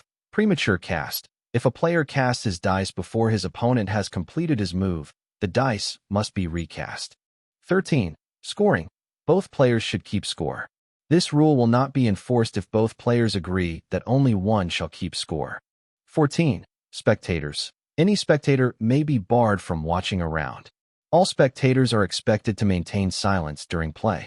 15. In any dispute, the decision of the judge or the judges' committee shall be final. The tournament committee should be briefed by the chairman as to how to interpret the above rules, and should make each ruling in a decisive and yet polite manner. In one-session club tournaments, a modest entrance fee should be charged, and after the expenses of the tournament have been deducted, the money should be divided between the winner and the finalist on a 70-30% basis. If time allows, a second chance for a consolation flight of players can also be played. This is composed of all losers in the first and second rounds. The prize money is distributed as above. The consolation flight winner receives 30%, while the championship flight winner receives 70%. The major backgammon tournaments, which last several days, have several consolation flights composed of players defeated in the previous day's play. Trophies can be given for winners, finalists, and even for players winning semi- or quarter-final rounds. Through years of tournament playing, a workable arrangement of seating has evolved. Rows of long tables are set up. On each one, backgammon boards are placed approximately 1 foot apart. An ashtray should be placed on each side, and a small score pad and pencil should be on each player's right side. The backgammon committee should see that the tables are kept clean at all times, and that personnel is available to do this. The scoreboard is most easily visible by all players if this seating arrangement is employed. Below is a diagram of the setup of the International Backgammon Association's championship tournaments. A diagram of the tournament scorecard and board is illustrated below.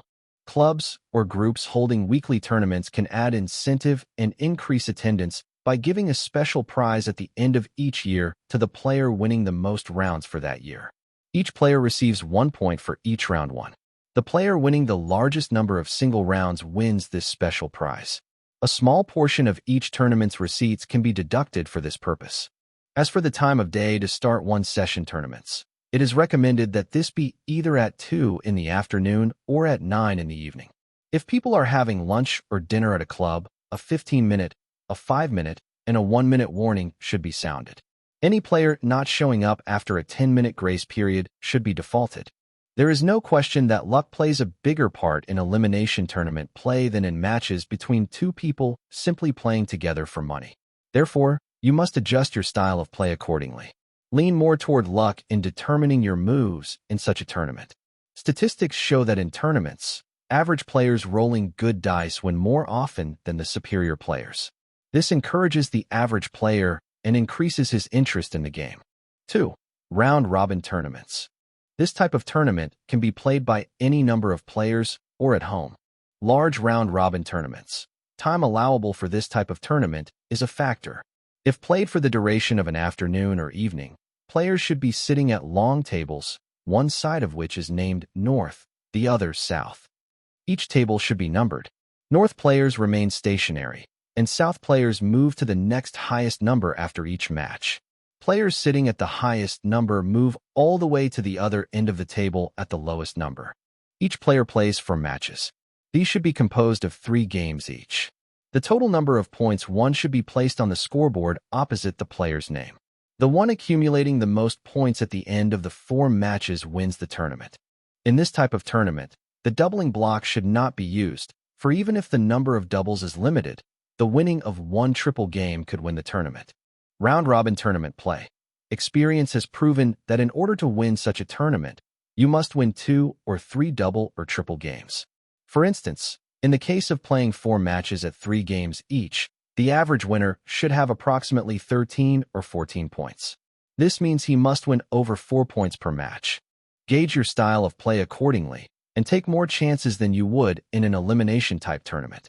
Also bear in mind that losing a double or triple game is not a catastrophe. This type of tournament takes less skill than any other type. Another way to run a round-robin tournament is to make it last for several days. For instance, if there are 14 players, have each player play each of the other 13 during that period for a specified number of points, using the doubling block. Each win is scored as 1 point, and the player receiving the most points wins the tournament. 3. Duplicate tournaments.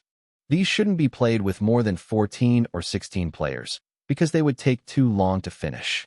In these tournaments, 7 or 8 tables are set up. Each table is numbered and each side named North or South. One person rolls the dice at the end of the room where the tournament takes place and calls out the numbers rolled in turn for North and South. This continues until the game is completed. The movement around the table is the same as for a round-robin tournament. A limit of 2 doubles should be put on each game, and after 4 matches the players with the most points win the tournament. The reason why this kind of tournament is very entertaining is because of the variety of results at each table. All players make their moves differently. It also makes for improvement of one's game, as the moves can be discussed later. Chapter 11. Chouette. Another interesting variation of the game of backgammon is called chouette. It is particularly suited to beginners because poorer players have a better chance of winning. A good player can lose a high game and may have to spend the rest of the session redeeming the loss. Good players do not generally enjoy this type of play because they cannot use their skill to best advantage and do not have complete control over their game. Chouette is also a more social form of backgammon. The game is played by more than 2 players, either 3 or 4. For the purpose of illustration, we will use 4 players. All participants roll but 1 die. The player rolling the highest number is in the box. The man rolling the second highest number is called the captain. He plays the man in the box. The third highest roll plays the first game's winner. The fourth man plays the winner of the second game. The winner of each game is always the man in the box. If there are any ties in the rolls, the dice are re-rolled by the tied men to determine their positions. The man in the box is now playing against 3 players as far as scoring goes. If he loses a 1-point game, he loses 1 point to each of the other 3 men. If he wins, each of the other 3 loses 1 point to him. If the man in the box wins, he plays the next highest die player, who now becomes captain. If he loses, the captain becomes the man in the box. The man formerly in the box becomes the low man. The captain can ask the advice of his partners in determining his moves. However, he has the final say as to how the move should be made. The man in the box plays alone and cannot confer with the others. A double offered by the captain can be accepted or rejected by the man in the box. A double offered by the man in the box can be accepted or rejected by any one of the partners. If, for instance, the captain refuses to double and his other 2 partners accept the double, the captain loses to the man in the box whatever count existed before the double. The next man in line then plays as the captain and remains so should he lose that particular game. Chouette is played usually for no more than 4 players. If more than 4 play, the fun of the game diminishes because no one player gets to play frequently enough. Any additional players coming into the game, at any time, come in at the bottom of the line. The official rules of the International Backgammon Association for the game of chouette follow. 1. Chouette is played by 3 or more players. 2. In beginning the game, each member shall throw a die. The one throwing the highest number is the man in the box. The next highest is the captain. The other members, in accordance with each one's throw, rank below the captain and succeed him in that order. 3. The initial throw shall determine each member's position, but in the event of a tie, only those tying throw again for their position. The highest or higher number always has precedence. 4. Any applicant to chouette may be accepted. He becomes the last ranking member in the first game in which he participates. 5. After the positions have been determined, the man in the box and the captain proceed as in the 2-handed game except that all the remaining members are partners of the captain. 6. The man in the box plays alone and scores separately with each one of his adversaries. He retains his position until defeated. In such event, he retires as a player and takes his place as last ranking member, unless there be an added member. The captain then becomes the man in the box. 7. The captain may consult with any or all of the partners on any question that may arise in the course of the game. He is, however, the final arbiter, except as hereafter provided. Should he be defeated, he loses his position and takes his place as last ranking member, unless there be an added member. The highest ranking partner then becomes captain. 8. All partners are bound by the action of the captain except in the case of a double by the man in the box. In this case, any player has the right to refuse or accept the double, irrespective of the action by the captain. 9. Should the captain decline to accept a double offered by the man in the box, he loses his position and forfeits to the man in the box his count previous to the proposed double. 10. When a double has been declined by the captain, any or all of the other members may accept it. The highest ranking of those accepting becomes captain until the termination of that game. 11. Accepting or declining a double does not change the rank of any member when the new captain loses. If the new captain wins, he takes the box. 12. Those players who refuse to accept the double are out of that game and may not be consulted from then on. In the game of chouette, too much discussion and contention slows up the game. The captain should only ask for advice when he is really in doubt as to the play. Partners should give advice only when they think the captain is overlooking a play entirely or when they want to suggest that he double. Chapter 12. Psychology and Thinking. While you are learning to become an accomplished player, you must constantly remain conscious of the psychology involved in backgammon. Know your opponent. Is he a gambler? Is he a conservative player? Does he consistently play in the same manner? Is he a heavy drinker? Is he apt to press if he's losing? Is he apt to take a risky late double? Is he apt to refuse it? Is he hot or cold that day? Does he gloat when he wins? Is he a bad mover? As previously stated, although your skill is paramount in importance, the luck of the dice is an ubiquitous factor. There are times when knowing all of the odds and ascertaining the mathematical possibilities of leaving a certain man open cannot help you at all. How many times have you left a man open to be hit with a 1 instead of a 3? Respective odds 2 to 1, as compared to 3 to 2, that the man gets hit. In such a situation, sometimes you have a feel, and often this feel proves to be correct. Again, you might leave a 3 open if, in your estimation, the play would give you a tremendous advantage. However, use this strategy only in crucial situations. Do not use it generally. If your opponent is a born gambler, you must adjust your game accordingly. Take more chances than you normally would, but don't take as many as he does. Do not double early in the game. It isn't necessary, as a gambler will take your double later in the game even if it is risky. He will hope for a good series of rolls, forgetting that your chances for good rolls are just as good as his. A gambling opponent plays a selfish game and does not analyze your game as much as he should. Quite often this type of player will show his nature by shaking his dice harder before he rolls. He usually shows his feelings more. He also takes unnecessary chances. Be careful of such a player when he is hot. Then you should become super conservative. When playing a conservative player, be more aware of his game. He may have a tendency to be over-conservative and is apt to pile up more than 2 men on 1 point. Be cautious in accepting a double from such a player. He will only double when he feels he has a tremendous advantage. If you judge that your opponent is of approximately the same skill as you, and that the dice are rolling about the same for both of you, use the doubling block in the same way he does. If an opponent plays in the same manner you do, he will be your easiest opponent. The best dice will always win. A heavy drinker's game collapses sooner or later. Generally speaking, the one thing you should beware of is to become overconfident while playing a drinking opponent. Don't abuse your confidence. Play your usual game and let him make his own mistakes. He will, and you will win. As for your approach to backgammon, confidence is the rule. If you are a good player and show confidence, you will befuddle your opponent. Also, if you are playing against a good player, display as much confidence as you can. Bluff it, if need be. Remember that even though he may be an excellent player, he is human and can make mistakes. He is also subject to luck. Don't let him intimidate you. Time and time again, a great player will sit down at the table with great aplomb and try to impress his opponent. He often will, through his relaxed manner and casual approach to the game. You can approach your opponent in the same way. Further, try to keep an open mind. If you are a beginner or an intermediate player, don't get into a rut. Don't play one certain style. Continually try to improve your game. One way to learn is by playing with and observing the games of people who play better than you do. Notice that often you won't agree with a play they have made. However, keep in mind that they may have made this play for a special reason. Perhaps it is the best move to make in a bad situation. Study these moves. A good player makes them for his own experienced reasons.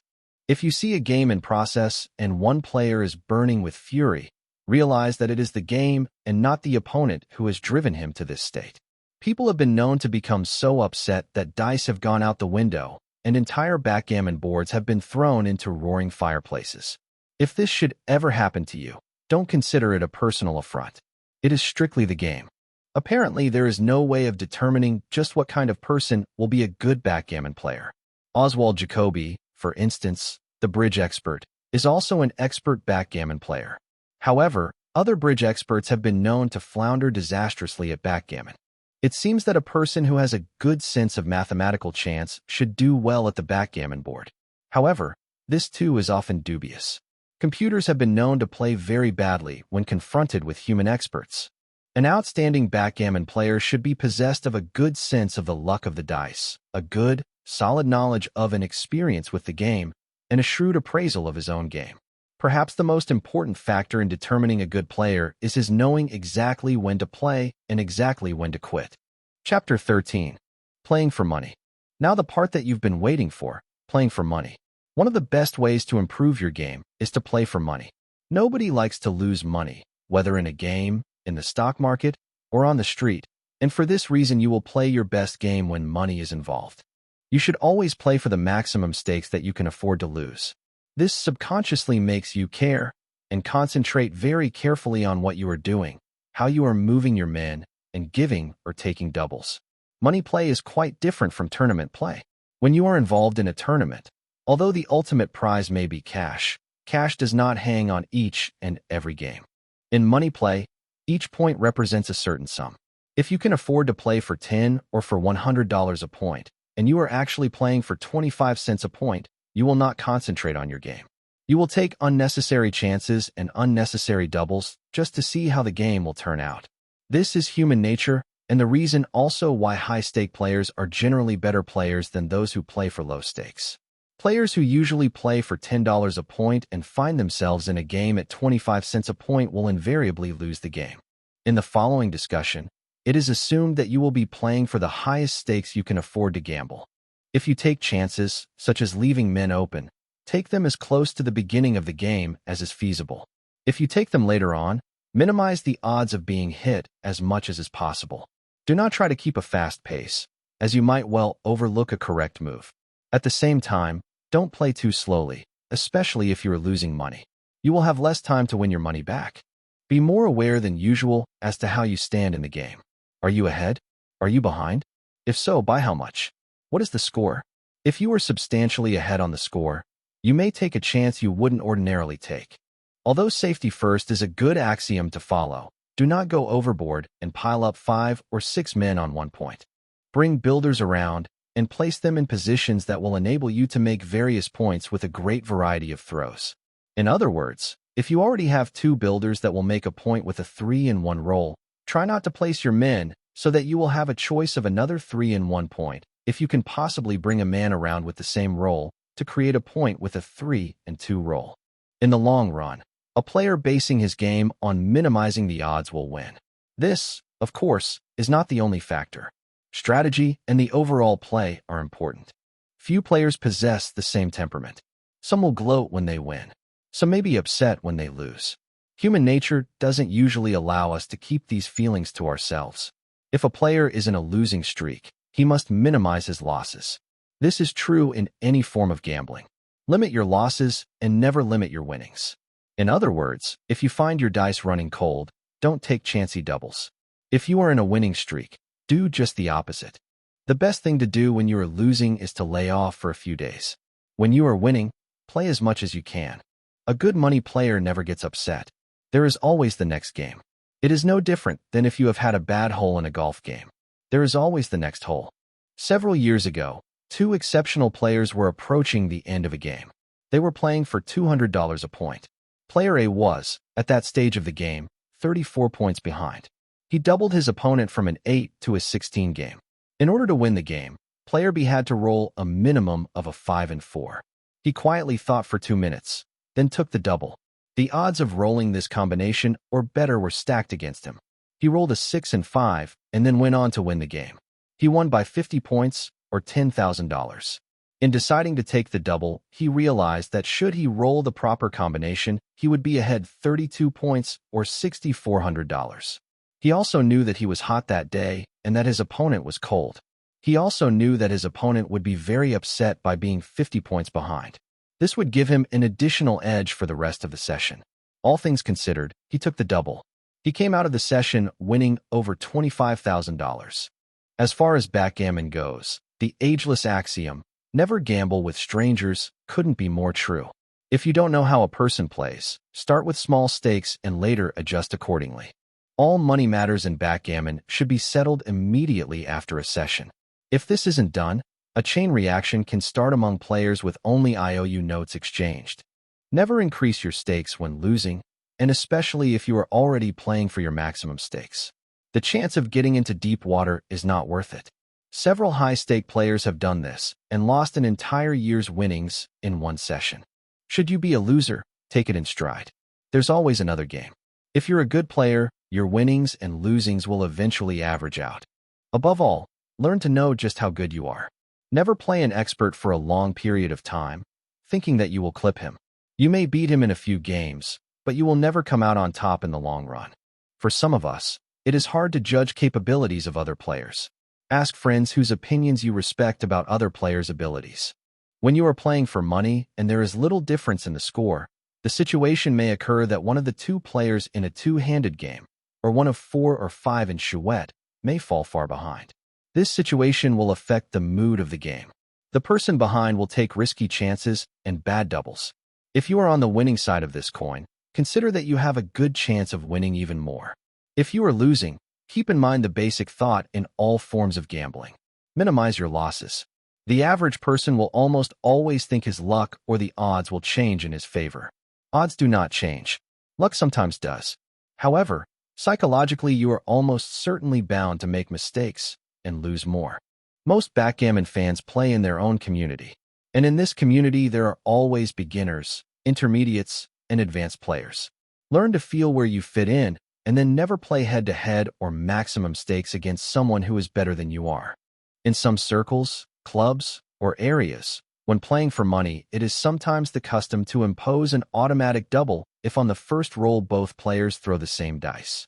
A limit should be placed on the number of times these automatic doubles may take place. In addition to this, the game is also played with an automatic double when the first player rejects his first roll. He may take the double and roll again. The opponent can do the same when his turn comes. As far as automatic doubles are concerned, it is far better to play for higher stakes than to use automatic doubles. One more comment on playing for money. Never become a backgammon player who gambles and makes a living out of the game. Somewhere along the line, you will get caught playing over your head and have a tough time paying off. The sleepless nights and long days of anguish as to how you are going to pay off your debts simply are not worth the easy money. If you are playing backgammon with complete strangers somewhere away from your home base, it is sheer insanity to play for high stakes.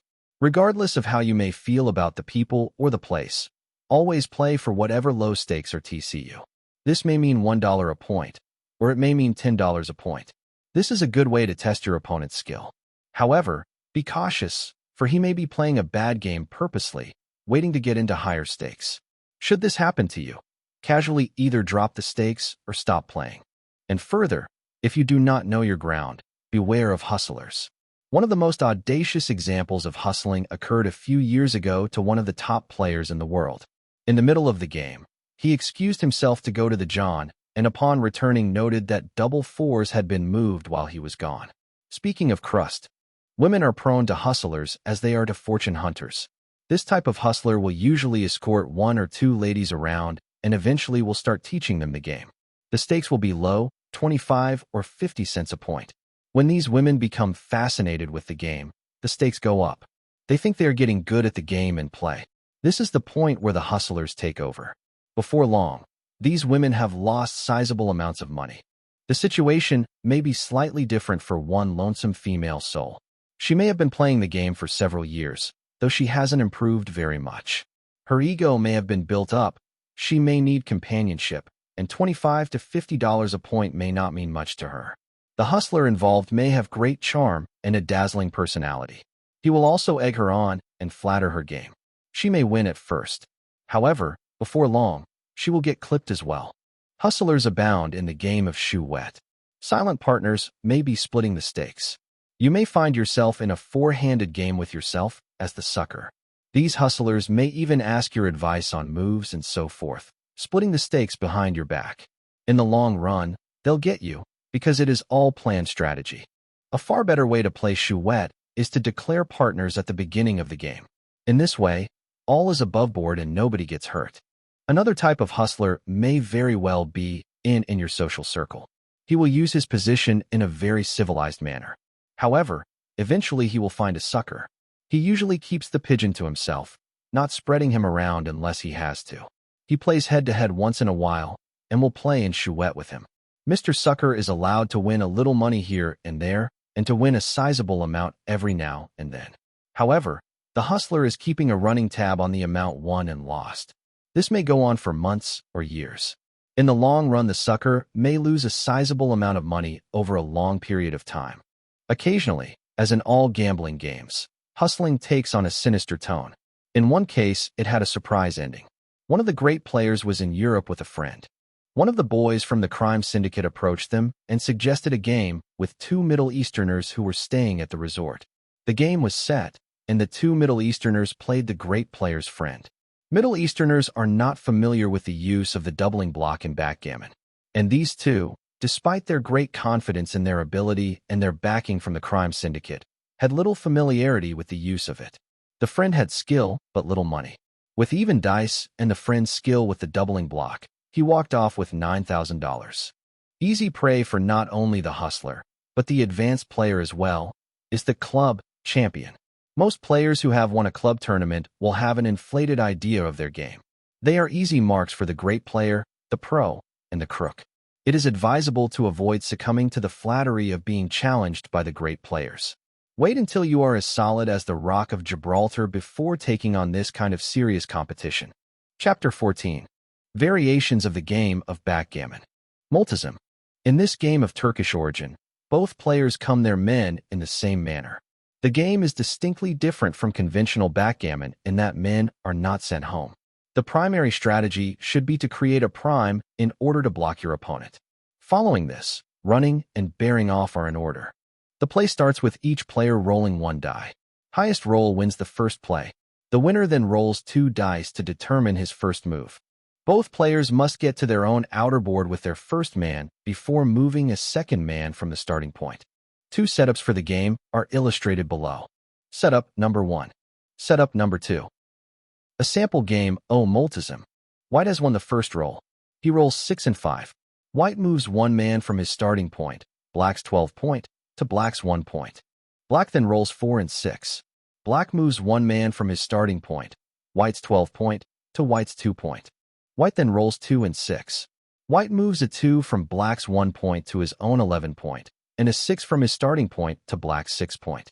Because he has 1 man on his outer table, White can now start moving all of his men out from his starting point. Black, in turn, must situate his man on White's 2 point on his own outer board before he can start moving any of his back men out. Logic. In Multism, 1 man on. Any spot is a point. Men are not sent home. You do not stop on top of any man.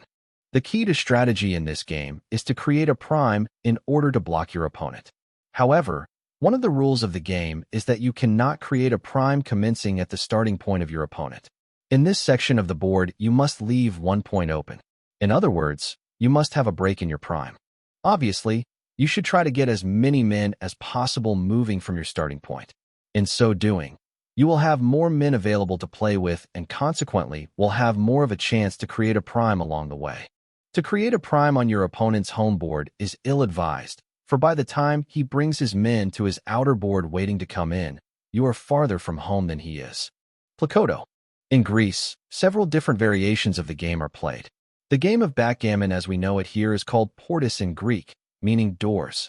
Each point is a porta. A closed door is implied.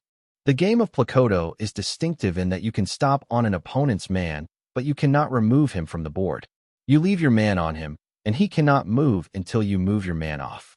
Here, as in Multism, the point is to bear off your men as soon as possible and at the same time prevent your opponent from doing so by landing on his men and immobilizing him. In the game of Plakoto, the board is set up as follows. Setup number 1. Setup number 2. The highest roll makes the first move. In this game, because your man can become immobilized by your opponent's landing on him, it is much more risky to leave a man exposed than in conventional backgammon. Making points is also much more important for the same reason. White opens with a 6 and 3, moving 1 man from Black's 1 point to Black's 4 point, and 1 man from Black's 1 point to Black's bar point. Black rolls a 6 and 5, moving one man from white's 1 point to white's 6 point, and one man from white's 1 point to white's bar point. White then rolls a 6 and 5. He moves his man on black's bar point to his own bar point, covering black's man on white's bar point. Logic. Black's man is now immobilized for practically the duration of the game, certainly at least until white has all of his men home. White should move this cover man as late as possible in the game. He should win a double game. Jianyuel. The game of Jul originated in Turkey. The board is set up as in the game of Plakoto, and the men are moved in the same direction. One man stopping anywhere is considered a point, while 6 men in a row constitute a prime. Men are not sent home as in backgammon. The basic difference between this game and others mentioned in this section lies in the rolling of doubles. When a player rolls doubles, he plays them as in backgammon, but then continues playing the next number of doubles all the way to double sixes. For example, if double ones are thrown, the player first plays the double ones, followed by double twos, double threes, double fours, double fives, and double sixes.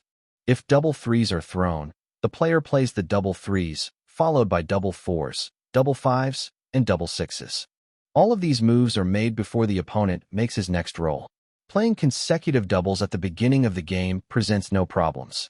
However, as the game progresses and the opponent has made points, simply by placing one man on any spot, it often occurs that the player cannot complete all of his doubles.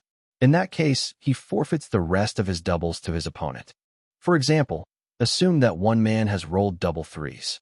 He is able to play the double threes and double fours, but cannot play double fives, or can only play one double five. The opponent will then complete playing the fives and also play the double sixes. If, in turn, the opponent is unable to finish the double sixes, the play is completed and the opponent makes a new roll. Jul takes longer to play than other variations of backgammon, because moves are made constantly with the idea of preparing for a double throw. Planning and strategy are based on this chance. Blocking opponents' double sixes becomes very important. Placing men in a position to be able to move double sixes becomes important as well. Eureka. Eureka is a very simple game, taught to children at an early age in the Middle East to accustom them to setting up a backgammon board. After they have mastered this game, they are taught the variations described above. The game is a game of 100% luck. There is no skill involved. Each player places 2 men each on his 4 point, 5 point, and 6 point, and 3 men each on his 1 point, 2 point, and 3 point. One die is thrown by each player, with the highest number playing first. As each roll is made, a man is slid off in front of the corresponding number on the home board. The object of the game is to get all men off. Backgammon is one of the world's oldest, most fascinating and addictive games of skill and chance, a game of kings. As simple to learn as poker, but with a great deal more challenge, the possibilities are endless. For both beginners and advanced players, this illustrated guide tells all that you need to know to play for fun or money. LT includes the official rules of the International Backgammon Association and is hailed by world experts as a leading book on the game.